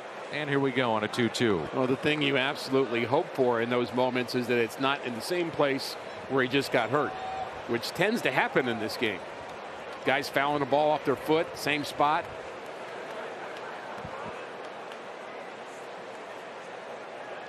The 2-2. And a high fly ball into right center. Carlson over to make the catch. Fell behind 2-0 and comes back to get him. Little smile there from Waino. Celebrate the return of summer, the return to full capacity at Busch. Limited time, fans can purchase $6 Cardinal tickets. Free hot dog with that thanks to Nathan's Famous, the official hot dog of the Cardinals. Cardinals.com/Nathan's. $6 seats. Waino had a little smile after that previous pitch to Ramirez, as if to say, may have gotten away with that. I think so. One other thing I noticed on that last out is the increased take charge attitude of Dylan Carlson in center. Little flare. That's a foul ball near the Indians dugout off the bat of Eddie Rosario. Do the Cardinals miss Harrison Bader? Absolutely. Like to have him in the lineup playing center field. Carlson's been a right fielder, and when he's in right and O'Neill's in left, that's the best Cardinal outfield. But I think some of the early communication questions in center for Carlson are no longer issues. And a strike, and it's 1-2.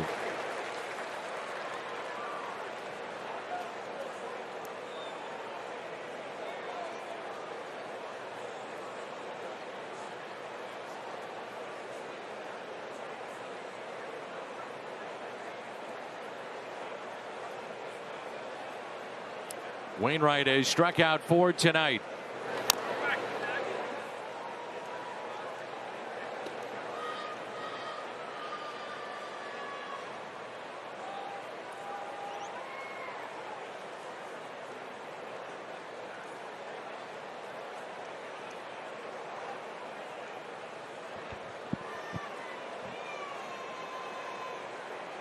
Shift on the right side of the infield.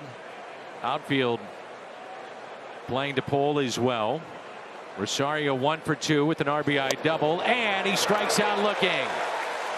90 miles an hour on the corner. Rosario didn't like it. Strikeout number 5 for Adam Wainwright, who is through 6. They need him to come up big. So far, so good. Matt Carpenter, Edmundo Sosa, Adam Wainwright for the Redbirds. 6-2, home half of the 6th. Carpenter, a bases loaded double that scored 3 in the first inning and has grounded out to first, and 1 for 2 tonight.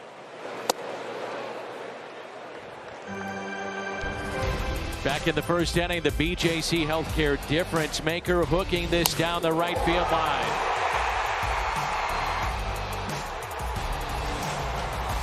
Arenado, O'Neill, Molina all would score. How many times has Matt Carpenter felt as if there were no hits on the right side of the infield? But he found one. I was just thinking, when do you remember the exaggerated shift?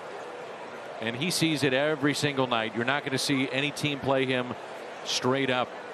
When it became so prevalent in his career. 16, maybe 17. That's about right. 3-0. At one point, Joe Madden, when he was manager of the Cubs, fourth outfielder. Seen that remarkable series at Wrigley. 3-0 pitch.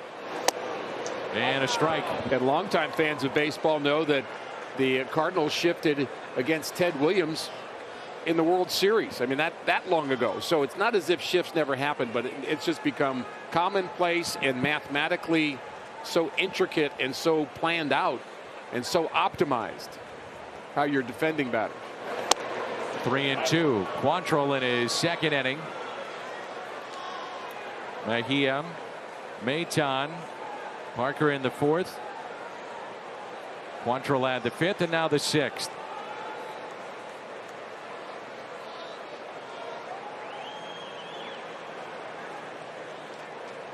The 3-2 pitch to Carpenter. And he draws a walk. And with that walk, that's number 681 of his career. And that has tied him with the great Lou Brock. 681 walks. You know, he was Cardinals history, and those two are tied. Remember the moment, Dan, when he had the record that Lou Brock had for most leadoff home runs, and he broke that? Carpenter did, in terms of leading off the game. He was so uncomfortable with that. I mean, he didn't want to be the guy that kind of was mentioned in the same conversation with Lou Brock. I mean, Cardinal fans for a decade now have had a great guy to root for in Matt Carpenter. Lane Thomas pinch running for Carpenter. He'll stay in the game, move to the outfield. Tommy Edman will come in at second base. And now it's Sosa. 0 for 2 tonight. Fights it off at a foul ball. And when things go to plan, that's what you're able to do if you're Mike Schilt. You're starting Carpenter at second base. Then you improve dramatically defensively with Tommy Edman going to second base and then putting it in normal outfielder, if you will, for the rest of the game. Natural position. Up the middle, base hit. Thomas to second. Had to wait. Make sure that got through, and indeed it did. And Mundo Sosa is 1 for 3.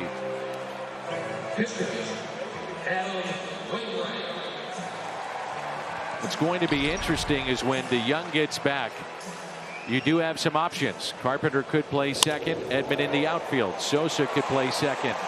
Sosa could play short.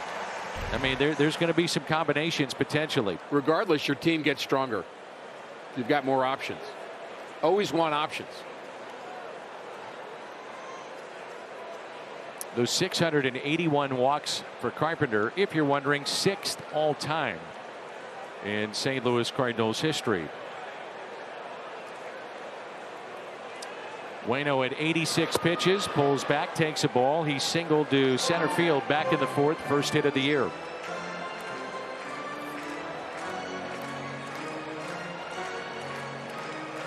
In his career, 62 sacrifices, fourth most among active pitchers. So he's surveying the defense, but generally you bunt the ball to third here. Charging, it's Naylor, and especially with a left-handed throwing first baseman, much easier throw to try to go across the body and get the lead man. And with the first baseman, he has to at least be somewhat attentive to the runner at first base. But the idea is to get the third baseman to field it so you can get the runner from second to third. The wheel play that we talk about is when the shortstop will follow the runner and actually go and cover third base. He'll take off before him, but that's not on here. Throw down to second, and Thomas back in safely, and they almost threw it into center. Rosario, fine play to keep that on the infield.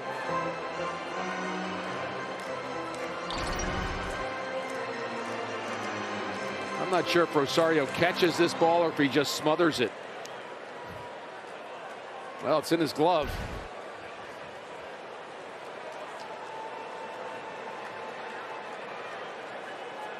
It's a ball and 2 strikes on Wainwright, showing bunt. Waino might swing here. Gets the bunt down, force play at third, and they got him.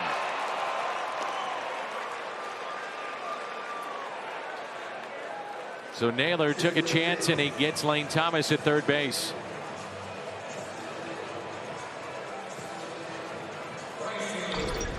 Well, the score being what it is, on the Cardinals side, the Indians can't afford to give up any more runs, so you have to take that chance. You can't give Tommy Edman a chance to just hit a sacrifice fly. I do have to wonder about Thomas's jump on that. But, you know, bunt seemed to be okay to get him there, but no dice. Tommy Edman with runners at first and second. Doubled into right center, struck out and lined out to right.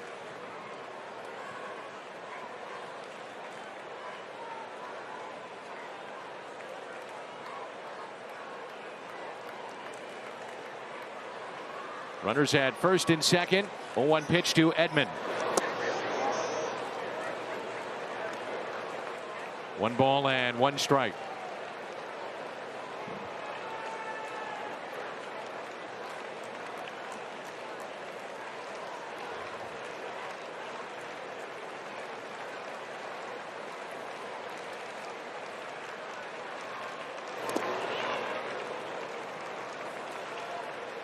Two and 1. Cardinals trying to add to their 6-2 lead here in the home half of the 6th.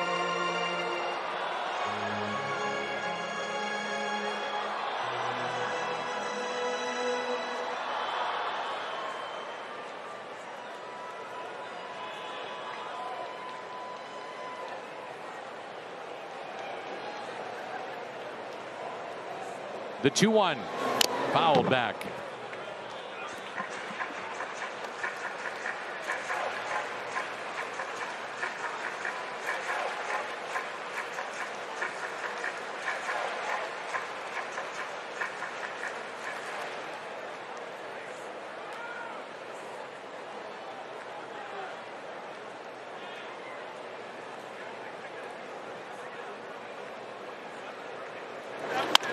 Edman lines it into the glove at first and safe at second base. Naylor picked that off the dirt and almost a double play. I'm not sure he was safe at second base. The Indians are actually communicating to the bench that you might want to take a look at that. Right on the nose. Naylor, well, on that look, it does look as if he's safe. Just barely. Yep, he's back in there. Cleveland will not challenge. Well, they shouldn't. And they will not.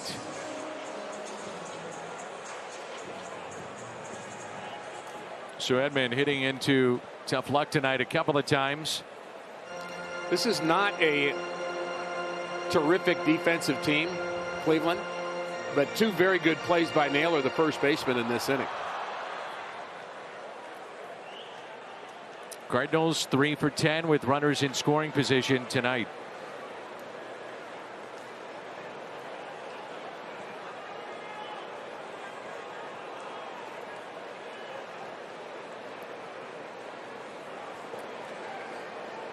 Dylan Carlson, a .294 hitter with 2 outs and runners in scoring position. Wainwright at first. Sosa at second. And Carlson looks at a strike. He's about ready to hit one out. So I made my prediction that Adam Wainwright would get a hit, and lo and behold, now you're saying this could be the do factor for Dylan. Okay. At home, he's looking for that blast. And the 0-1 pitch.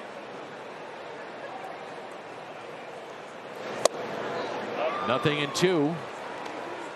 Not liking my chances as much as I did a few moments ago. 0-2 will do that to you. No doubt about it.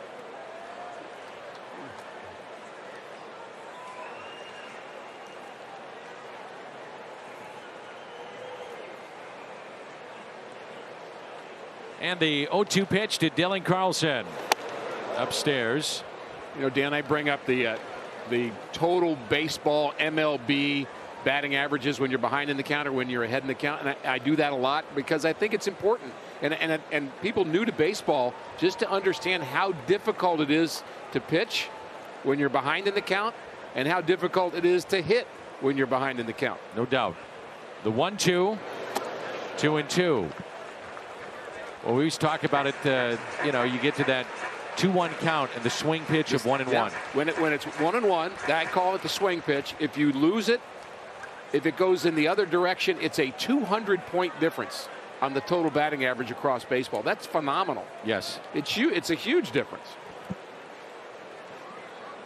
And I would imagine power is part of that too. But you got the home run, so we're all good. All good. I like my chances a little bit better.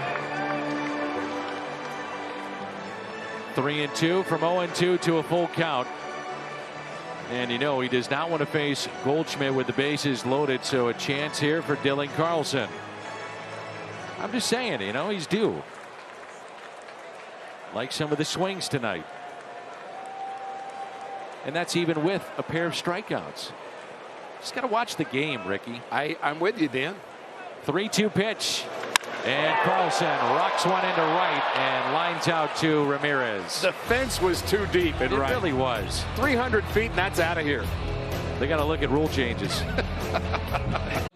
We head to the 7th. Cards enjoying a 6-2 lead. I think we're all enjoying it. John Nogowski hit .333 at spring training and forced his way onto the Cards opening day roster. Now, after a hand injury and numerous shuttles, back to Memphis, to St. Louis, back to Memphis. He's trying to get back on track. He's mostly been pinch hitting, which isn't easy. Nogowski told me it's a tough role. Everyone knows it. I can assure you, I want to get a hit just as badly as everyone wants me to get a hit. He said, I'm an older rookie, and I have some experience to draw from, and I'm trying to keep things in perspective. Chasing the quality of the at-bat instead of just the result has been my focus. Dan John says he's still learning every day, and he is a really likable guy. Absolutely. 7th inning rolls in. To your point, yesterday, Ricky, came out of spring, some of the best at bats of anybody on the Cardinal roster in spring training, but then you sit, you don't play, and you lose maybe that timing. Yeah, Mike Schill told me today one of the hard parts about our game, and it's not just the Cardinals, it's everybody. What you're doing in the game is calling up young players to be your bench players. So when you've got a veteran player that's hanging around and maybe has played 10 and 12 years in the big leagues, knows what they're doing, and they go from starter to bench player, they've got a leg up on being a pinch hitter in the big leagues. They just have a vast amount of experience that the young player doesn't have, and so it's tough for a young player to get that knack of pinch hitting. Very tough. One of the toughest jobs in all the sports. And now it's the 7th inning. 4-run lead. Wainwright will get Ramirez, Naylor, and Hedges. The 1-0 pitch. 1 ball and 1 strike. 86 pitches for Wainwright coming into this inning. And you see that pitch. I mean, he's hit 90 to 91, 92 tonight, but he changes the eye level. You have to worry about the breaking ball, and he gets ground balls. Nolan Arenado makes the play to his left. And while we have a moment, quick word from Great Southern Bank.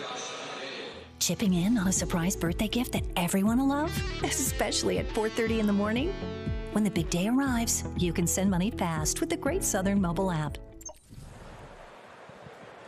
He set down 12 in a row. Now it's 6 in a row. Sandwiched between that, a hit batter, and that has been it for the Cleveland Indians.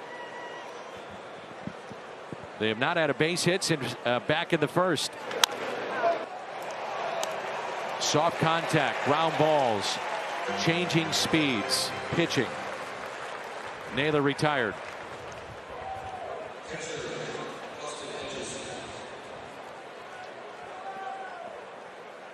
StubHub proud to be an official partner of the Cardinals this year.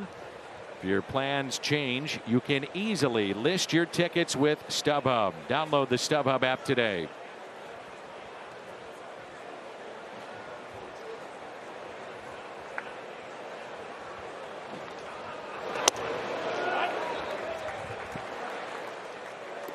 Every pitch with a purpose. More of the plate because he thought he wouldn't be swinging at that first pitch because of the quick outs to the first 2 batters. That's part of the thinking that makes Wainwright so good. So he has allowed one base runner to reach in his last 20 at bats that he's had, and that was the hit batter on an 0-2 pitch. Bradley Zimmer back in the 5th. The Indians with 3 hits, all 3 coming in the first inning. I love it. Every 5th day when he's on the mound, it is fun to watch him pitch, especially at home. That was pitch number 8 of the inning. 2-2. We talked in the open of the broadcast and telecast, Dan, about having Adam Wainwright having one of those stopper moments here and hoping that he would, and then give way to the hot guys in the bullpen who are well rested. And we may see 1 or 2 of them, but I think Waino wants to go as far as he can. Strikeout number 6, Adam Wainwright. They needed this tonight, and they're getting it. 6-2 as we head to the bottom of the 7th. St. Louis Cardinals baseball on Bally Sports Midwest, brought to you by St. Louis Children's and Washington University Physicians, doing what's right for kids. And by Budweiser, this Bud's for you. Adam Wainwright entering tonight's game as the oldest active player in the National League. Yachty, the 4th oldest, but you wouldn't know it watching these two tonight. Difference makers in this game. They brought energy, they brought enthusiasm, and they've also brought results. And you wondered about Adam Wainwright as we look at Trevor Stephan, the new pitcher for Cleveland. You wondered and wanted us to focus on 3rd time through the lineup for Adam Wainwright. Well, how's he done? Shutting him down. 2 strikeouts, 3 weak ground ball outs in the midst of that.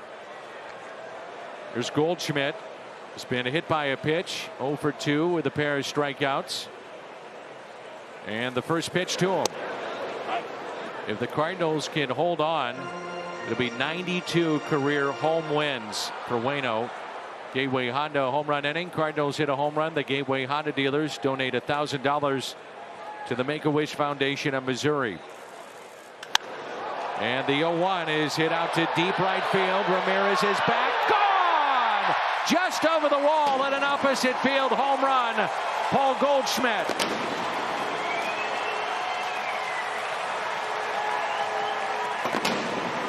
Eighth home run for Goldie.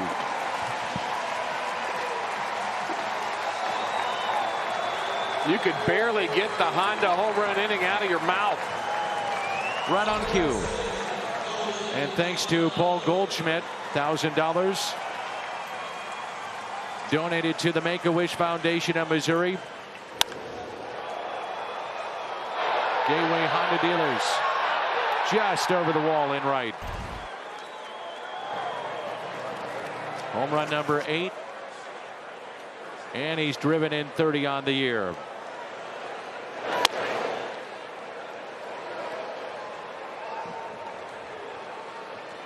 Gateway Honda dealers, $1,000 donation to the Make-A-Wish Foundation of Missouri. The 1-0 pitch to Nolan Arenado. Popped up. Hedges near the screen. 1 away. So Ricky, if Waino and the Cardinals can hold on and he picks up his 92nd win at home, that's 4th all-time in franchise history. And then he would tie Bob Forsch, the Cardinal Hall of Famer. You know, I think of those two as in the same kind of category in terms of great Cardinal pitchers and absolute competitors, both great hitters as pitchers. Terrific leaders in the clubhouse. There's a lot of similarities to me. Swing and a miss by Tyler O'Neill. Goldschmidt, first career home run against the Indians. Only teams he is not homered against, Minnesota and Toronto. That's it. He will have homered against everybody in baseball. O'Neill 2 for 3 tonight. and even more on Adam Wainwright. 7 innings, 3 or fewer hits allowed. 24th time he's done this in his career. Breaks a tie with Chris Carpenter, 3rd most in franchise history, 2 behind the aforementioned Bob Busch. Bob Gibson had 43 such starts. And the 0-2 pitch.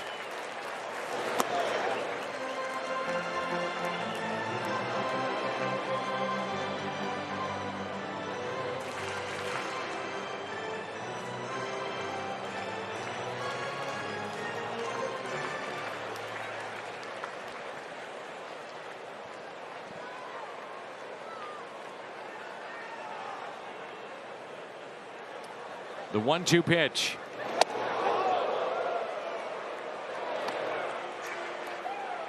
O'Neill with an infield base hit. Run scored in the first. 2-run homer in the third. Struck out swinging in the fifth. 7-2 Cardinals here in the home half of the 7th.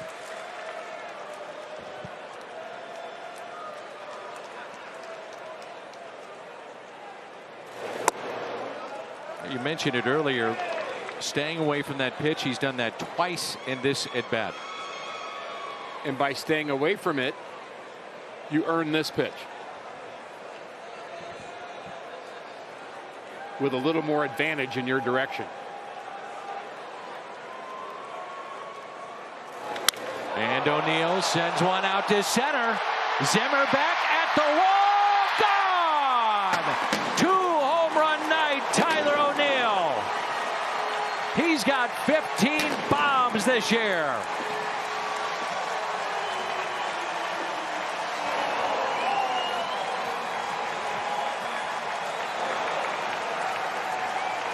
His home run trot is faster than guys that are going for an inside the park homer. Well, it never gets old for him, that's for sure. So he earned that pitch, and then he does this. Second big fly of the game. The ball just carries. You know, I mentioned Mark McGwire earlier with the finish of his swing, and now the ball would absolutely carry off the bat of McGwire. Well, we see a lot of that with Tyler O'Neill too. Yadier Molina, Gateway Honda dealers, another $1,000 to the Make-A-Wish Foundation of Missouri. 8-2 Cardinals here in the bottom of the 7th.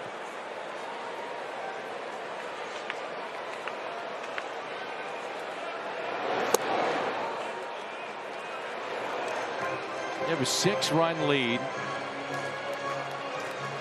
You have some guys that have been sitting out there. You can maybe buy an inning for Adam Wainwright, or did you let him go back out there? I have not seen any action in the Cardinals bullpen. Either the phone's not working. Well, Waino ripped it off the wall. Or they just realized that, well, Waino, yeah, maybe he's rerouted the number somehow. You just get kind of lulled into sleep out there in the bullpen. Although I believe the phone is ringing right now. There's a little action going on.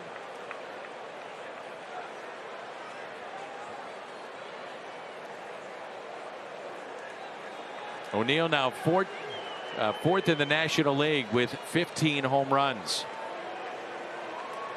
And the 1-2 pitch to Molina. And he's hit by the pitch. Second Cardinal to be hit tonight. The other was Paul Goldschmidt back in the 5th.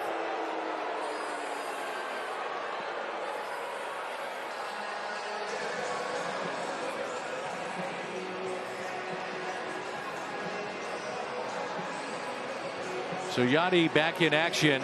He's taken one behind the plate off the arm or the wrist, and now he gets one with a hit by pitch. Back arm maybe. Trying to get out of the way. Yeah, it looked like it got the inside of his elbow, which of course is kind of the area that creates some pain up and down the arm, almost like hitting the funny bone. And so he's been hit on the left arm, the right arm. Knee contusion. Got the knee issue on the left knee. What does that body feel like after all these years, after this season is through? Man, oh man. Takes a beating. Carpenter has been on base twice tonight. Bases loaded double, ground out, and a walk. And remember, he sat after that walk, and the Cardinals went with Lane Thomas to pinch run. That was back in the 6th.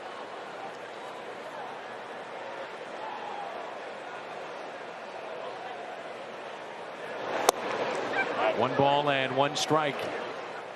Think about it, Ricky, from the Indians' perspective. Last year on his 39th birthday, Wainwright gives you 9 innings when it's rarely done anymore. And it's done by a 39-year-old. And tonight, he's allowed 3 hits, and they all came in the first. Just throwing zeros up there. Well, there's no doubt they're marveling at what they see from him, and recognizing that this is a guy that absolutely is a master at how to use different parts of the strike zone, how to add and subtract, how to break and throw straight, how to cut and how to sink. I mean, that's pitching. And is he throwing 100 miles an hour like their closer was last night, Clase? No, but the results are there. 3-1 the count on Lane Thomas. Let it rip.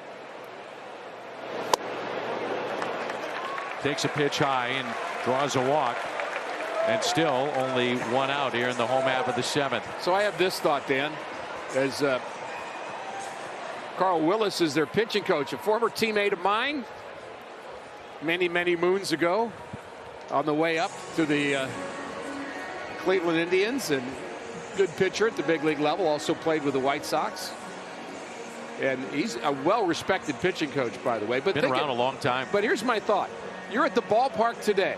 Just kind of erase things from your mind. I know you've got a lot in your mind, Dan, so I'm asking a lot. I do. So erase as much of it as possible. You're at the ballpark. Just generally, how do you feel about the Cardinals? After, well, 24 hours ago, not great. No, right today, just today. I wanted you to clear yesterday out also. Oh, Ricky, this team has put it together. Okay, now you're playing along. Now, if you were here at the ballpark last night about the 6th inning, how did you feel about the Cardinals? Not great with the way things were going. And you're being kind. Yeah. So that is baseball, isn't it? Yeah. In a nutshell, especially with 162. It really is. And you know, you're almost, you want to say you're not as good as you're not as good as you think you are at some points, and you're certainly not as bad as you feel like you are at other points. And it's just the reality of the game. And you know, as Tony La Russa loved to say, you are what your record says you are, and at the end of the year, that's who you are. Sosa hits it out of play. Single to center in the 6th. Fly to left and struck out.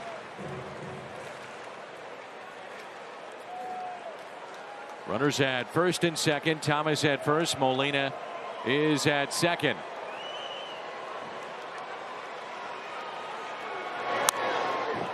Nothing in 2. So the truth is, Dan, the first 62 games the Cardinals have played counted. I mean, they do count.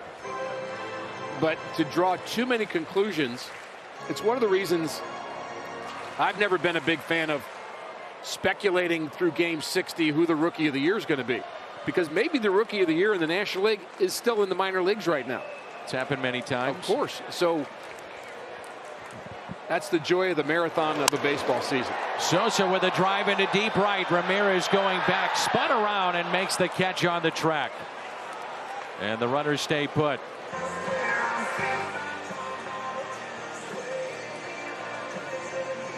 I think some fans would say, well, why is Molina not tagging up? That ball's got to get down for him to get to the plate. He wants to make sure. Yeah. Yes, he wants to make sure he's at a place where he can score. If that ball bounces off the wall and comes right back, he doesn't want that to be a single. I think that's the right. I mean, you got to judge everything. You judge your own speed, you judge the arms of the outfielders. Everything comes into play there, and I think he did the right thing. That'll be it for Adam Wainwright. Go, Johnny. I will say this, Dan, if there were nobody out, different story. 2 outs, 2 on. 95 pitches for Adam Wainwright this evening. Jimmy had the report on John Nagowski, and here he is pinch hitting for Waino. Genesis Cabrera has been getting loose in the pen. That's the pull of the cat at work. And here it is. I thought I saw him go down by the dugout and say, hey, I just did a report on this guy. Hey, I did a report on this guy. Can you get him up there this inning, make the report better? Now John has got to help you and get a base hit. Yeah. 1 ball, 1 strike. So Wainwright's 6th start, 7 or more innings. So half his starts this year, he's given you 7 or more.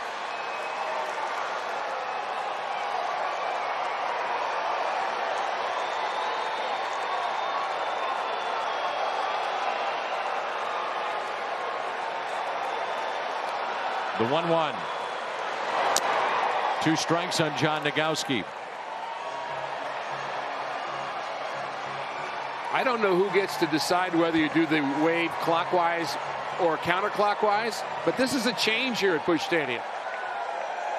It's now clockwise, and normally it goes the other way. Dan, what's up with that? I don't care. Fans are here. Yeah, exactly.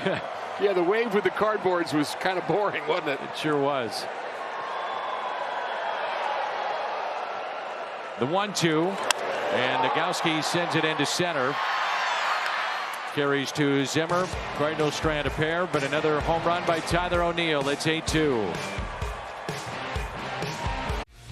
After the first inning, Adam Wainwright, 6 no-hit innings, retiring 20 of 21.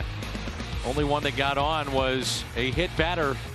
Matt Carpenter, bases loaded, picked up a double that scored 3. Tyler O'Neill has hit a couple of home runs. Paul Goldschmidt, an opposite field homer. O'Neill now 4th in the National League. With 2 more tonight, he's up to 15. 8-2 our score, and Genesis Cabrera is in for Adam Wainwright. So now it's time to close the sale. Everything going in your direction, and you've got your big 3 rested, and it's Cabrera first out of the pen. His number's outstanding, over 10 strikeouts per 9. He has had some occasional issues with command, but not as bad as he's had in the past or even in the minor leagues. And of course, it's been a problem with the Cardinals bullpen, but I think his motion to me, Dan, seems more repeatable than I remember it a season ago. But the stuff is dynamite. Big fastball, big curveball, great changeup. I mean, what else you want? I was very concerned after what happened to Bryce Harper. And my first concern was Harper, clearly. Yes.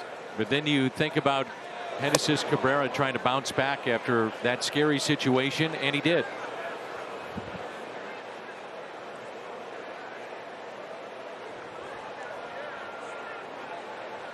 Opponents here at Busch Stadium hitting just 167 against him.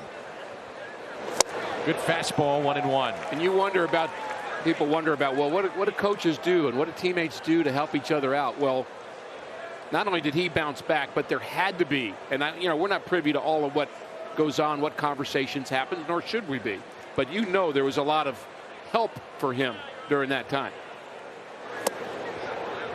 2 balls and 1 strike.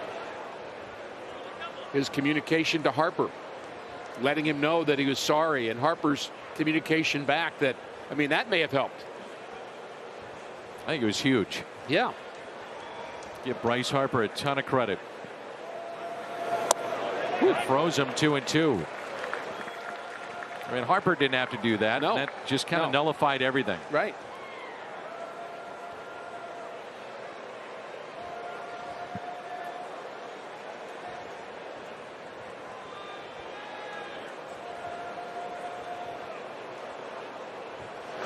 Outside corner and a strikeout to begin the 8th. Wainwright struck out 6. Cabrera has his first. So if you talk to a pitcher, you're going to say, yep, that's a strike. Yeah, he's got to swing the bat. You talk to a hitter, they'd say, nope, that's not a strike. But here's the reality of this particular game. That's been a strike the entire game. And I think Mark Carlson, whether he's calling them correctly as far as the box are concerned, that's one thing. Is he being consistent about what he's calling? I would say very much so. Yu Chang, the pinch hitter, saw him late last night. That's something that we've talked about. I know you have asked for it to widen the strike zone, and so we've had that tonight. And I would say widen it back to what it used to be. And a high fly ball out to left. O'Neill under it. Out number 2. The Blues will celebrate the anniversary of their first Stanley Cup championship with We Went Blues Day this Saturday. Start of an annual tradition commemorating one of the most unforgettable days in sports history here in St. Louis. Celebration culminates re-air of Game 7 in their words. Game 7 in its entirety. Commentary, players, coaches. Game 7 in their words. And that's Saturday at 3 on Bally Sports Midwest. Hernandez with a double. The run scored. Called out on strikes and grounded out. And the 0-1 pitch. 1 ball, 1 strike. Wainwright going 7 innings means this. You don't have to use 3 pitchers for 3 innings. To me, that's been an issue for the Cardinals all year. To win a game, you have to use all 3 guys that are hot. And you also should be somewhat rested with the off day tomorrow. Couple that with what's happened tonight going into, and you never know what's going to happen, but a series at Wrigley. That is for sure true. You don't know what's going to happen at Wrigley.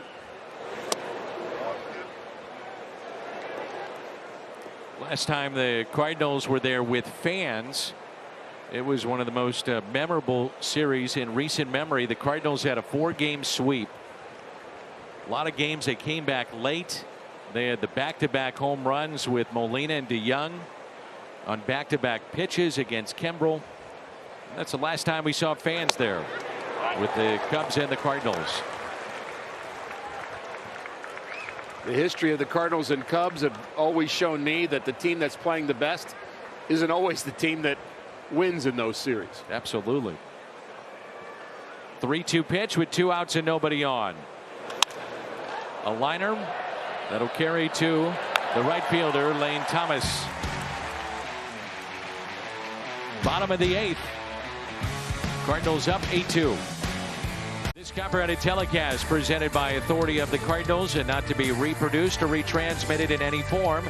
And the accounts and descriptions of this game may not be disseminated without the express written consent of the St. Louis Cardinals. James Karinchak has struck out 43% of the batters he's faced on the year and 45% in his career.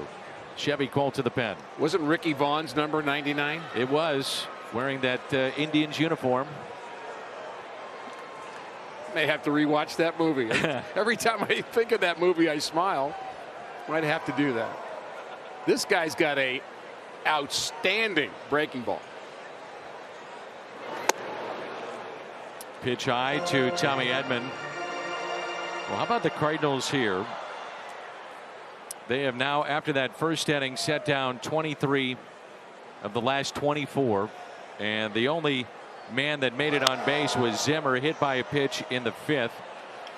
Wainwright went 12 in a row.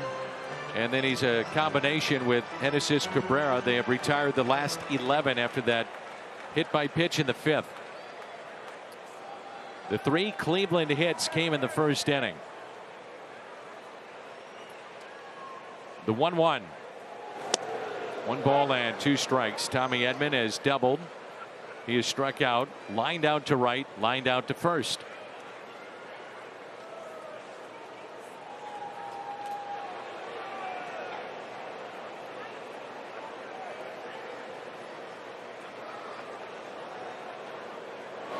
Edman, base hit into center. Boy, he easily could have 4 hits tonight. He has stung the baseball. Well, I almost called Karinchak's curveball unhittable. I'm glad I didn't use that word. Let that one up and look to be. Because here it is. Knuckle curve, and it just sat there in the middle of the plate. But the hands back for Tommy Edman.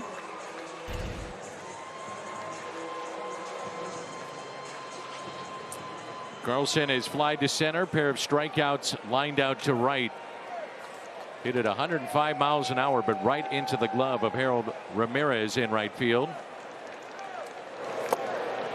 And with a 6-run lead not holding Tommy Edman on. They'll play behind with a left-handed batter up.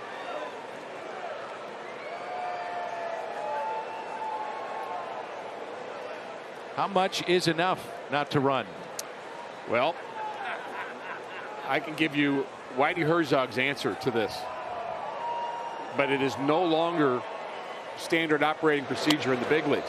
What he said, and he said it in the middle of a brawl to Roger Craig, which I recall directly, if you're not going to hold my guy on, then I'm going to take the base. If you keep him honest, you're trying to get an advantage here. Game's not over yet. Now, 8-2, I'm not saying I would run here, but the old school way to handle this situation is, as long as the first baseman was holding you on, in his mind, you're taking advantage of me by saying, well, since you're not going to run, I'll get more range for my first baseman. Sure. So that is no longer in play, but it was in play even into the early 90s in baseball. That was the standard way to handle that. 3-1. And he wasn't swinging on 3-0 with a 6-run lead. There's another one. unwritten rule of baseball, right? Yeah, I'm still looking for that book and put it on my iPad and read it. No kidding. 3-2 out of play. So it's a brief 3-game series with the Cubs and then back home for St. Louis. Back here at Busch Stadium Monday night. $6 seats available for you. Cardinals.com/Nathans. Come on back. You'll enjoy it. Full capacity beginning on Monday night. You'll have a blast. Cardinals.com. 3-2 pitch to Dylan Carlson. And he struck him out. Comes back to get him. Tough night for Dylan. 0 for 5, 3 Ks. And the batter is Paul Goldschmidt. He started out the night with a couple of strikeouts, hit by a pitch, and then a solo home run. Dylan may have been looking for something else there on 3-2.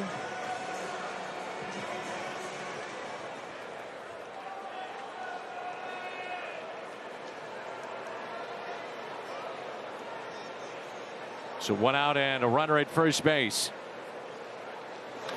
And Goldie rips it out to left. And the catch is made. Eddie Rosario with a fine play. He was spun around and had to find it in the air and made the play. While we have a moment, quick word from Ryan Kelly.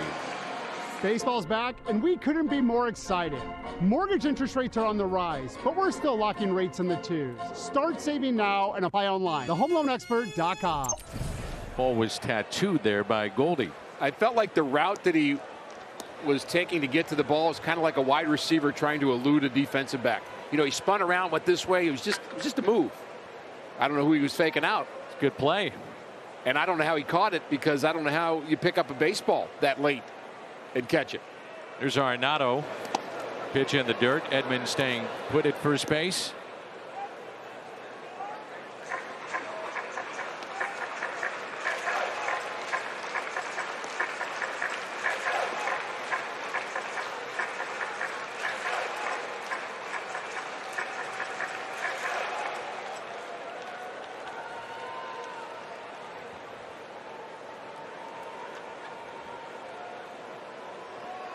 Arenado tonight, a walk, a double, couple of runs scored, fly to center, popped out to the catcher.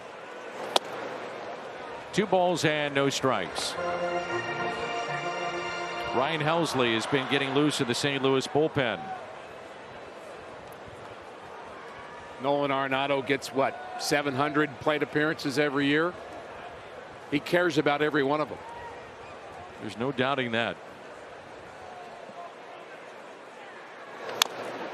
2-1. We get asked that a lot by people. You know, what's the difference? What did you expect from Arenado, and what maybe does he do that you didn't expect? And I think the offense I expected, the defense I expected. I didn't expect just the level of intensity that he brings to this game. I mean, of course we've seen him play a lot, but seeing him every day, that's my biggest surprise about him. 2-1 pitch. Chops it to short. And the out at first. 8-2.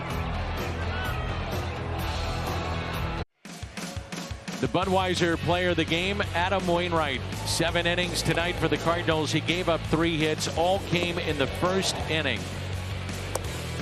No walks. The Cardinals have not walked a batter tonight. That includes the 7 from Adam Wainwright. Scoreless inning, Genesis Cabrera. Strikes out 6. Chevy Cole to the pen. And the game is so much more crisp when you have a pitcher that's not walking any batters, and it was just good to see Adam Wainwright do everything that he did today. Got his first hit of 2021. I know he'll be jacked up about that. And the big Cardinal lead going into the 9th inning gives Ryan Helsley a chance to go out and have a good moment. Our Chevy call to the bullpen, a chance to hopefully finish this one off. And you can rest Alex Reyes a couple extra days, rest Gallegos, as long as Helsley can get the job done here in the 9th. It's a crowd of 16,331 tonight. 16331. The Cardinals have had 1 game this year, 1, in which they went 9 innings without a walk, issuing 1. And that was the complete game loss by Adam Wainwright against the Phillies back on the 26th of April. That has been the only time. And who else? Right. Here's a 1-0 to Ahmed Rosario, and a fly ball into right field, and a sliding catch. Lane Thomas for the first out.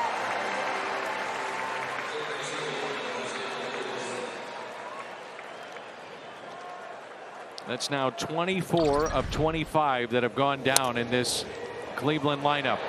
That was a pretty good route, and I would say good speed by Lane Thomas defensively to make this play. You know, he did not have a good year defensively last year, and he'd been touted as a good outfielder, and we found out after the fact that COVID had a lot to do with that. He was actually dizzy playing in the outfield in a big league game. Tough to play any game. No doubt. Dizzy. Jose Ramirez quiet tonight, trying to extend his on-base streak to 24. He's flied to right, fly to center, and grounded out to second. 0 for 3. Boy, where would the Cardinals be without Adam Wainwright this year? Oh boy. And the 1-0 pitch by Helsley. Fastball taken high, 2-0. I have thought often during this 2021 season as it's gone along just how different things became when Molina signed, Wainwright signed, Arenado was traded for, all within a couple weeks. Changed everything. And it was right before spring training, in fact. 2-1. The whole mood was different. The expectation of what could be. And I don't think that's just for Cardinal fans. I think that's for the team themselves. No doubt.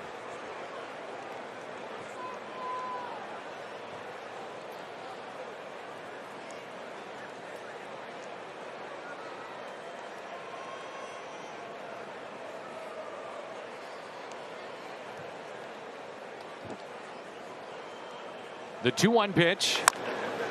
Back to Helsley. They've retired 25 of the last 26. 2 outs here in the top of the 9th. Eddie Rosario, the final hope for Cleveland in this 8-2 game.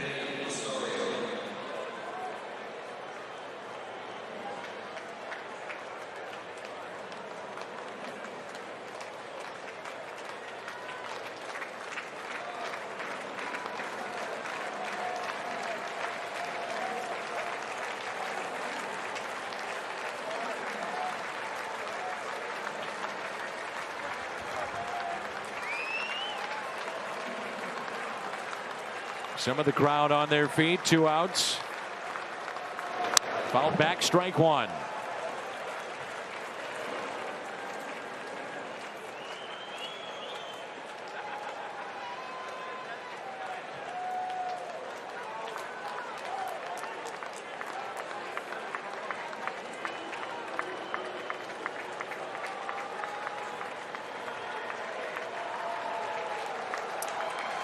Rosario 1 for 3 with a double.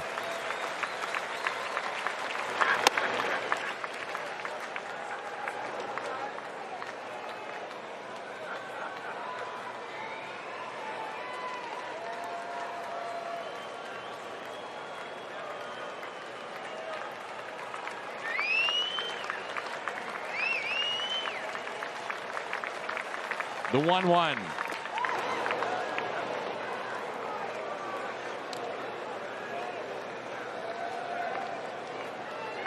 It was a double, a single, a fly out, another double, and you thought, here we go again.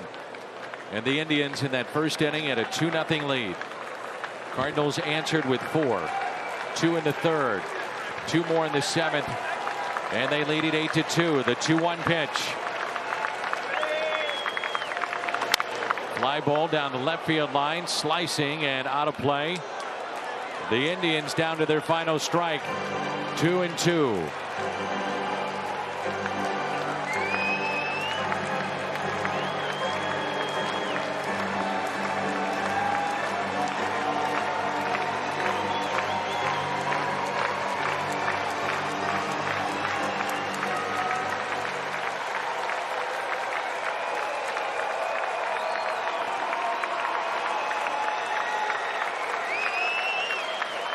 The 2-2. And we'll do it again.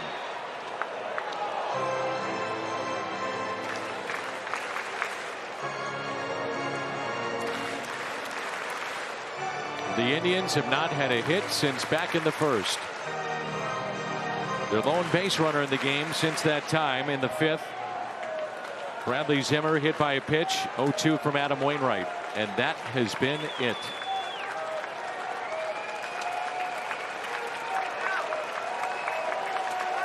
The 2-2 and a high fly ball into center field. This should do it.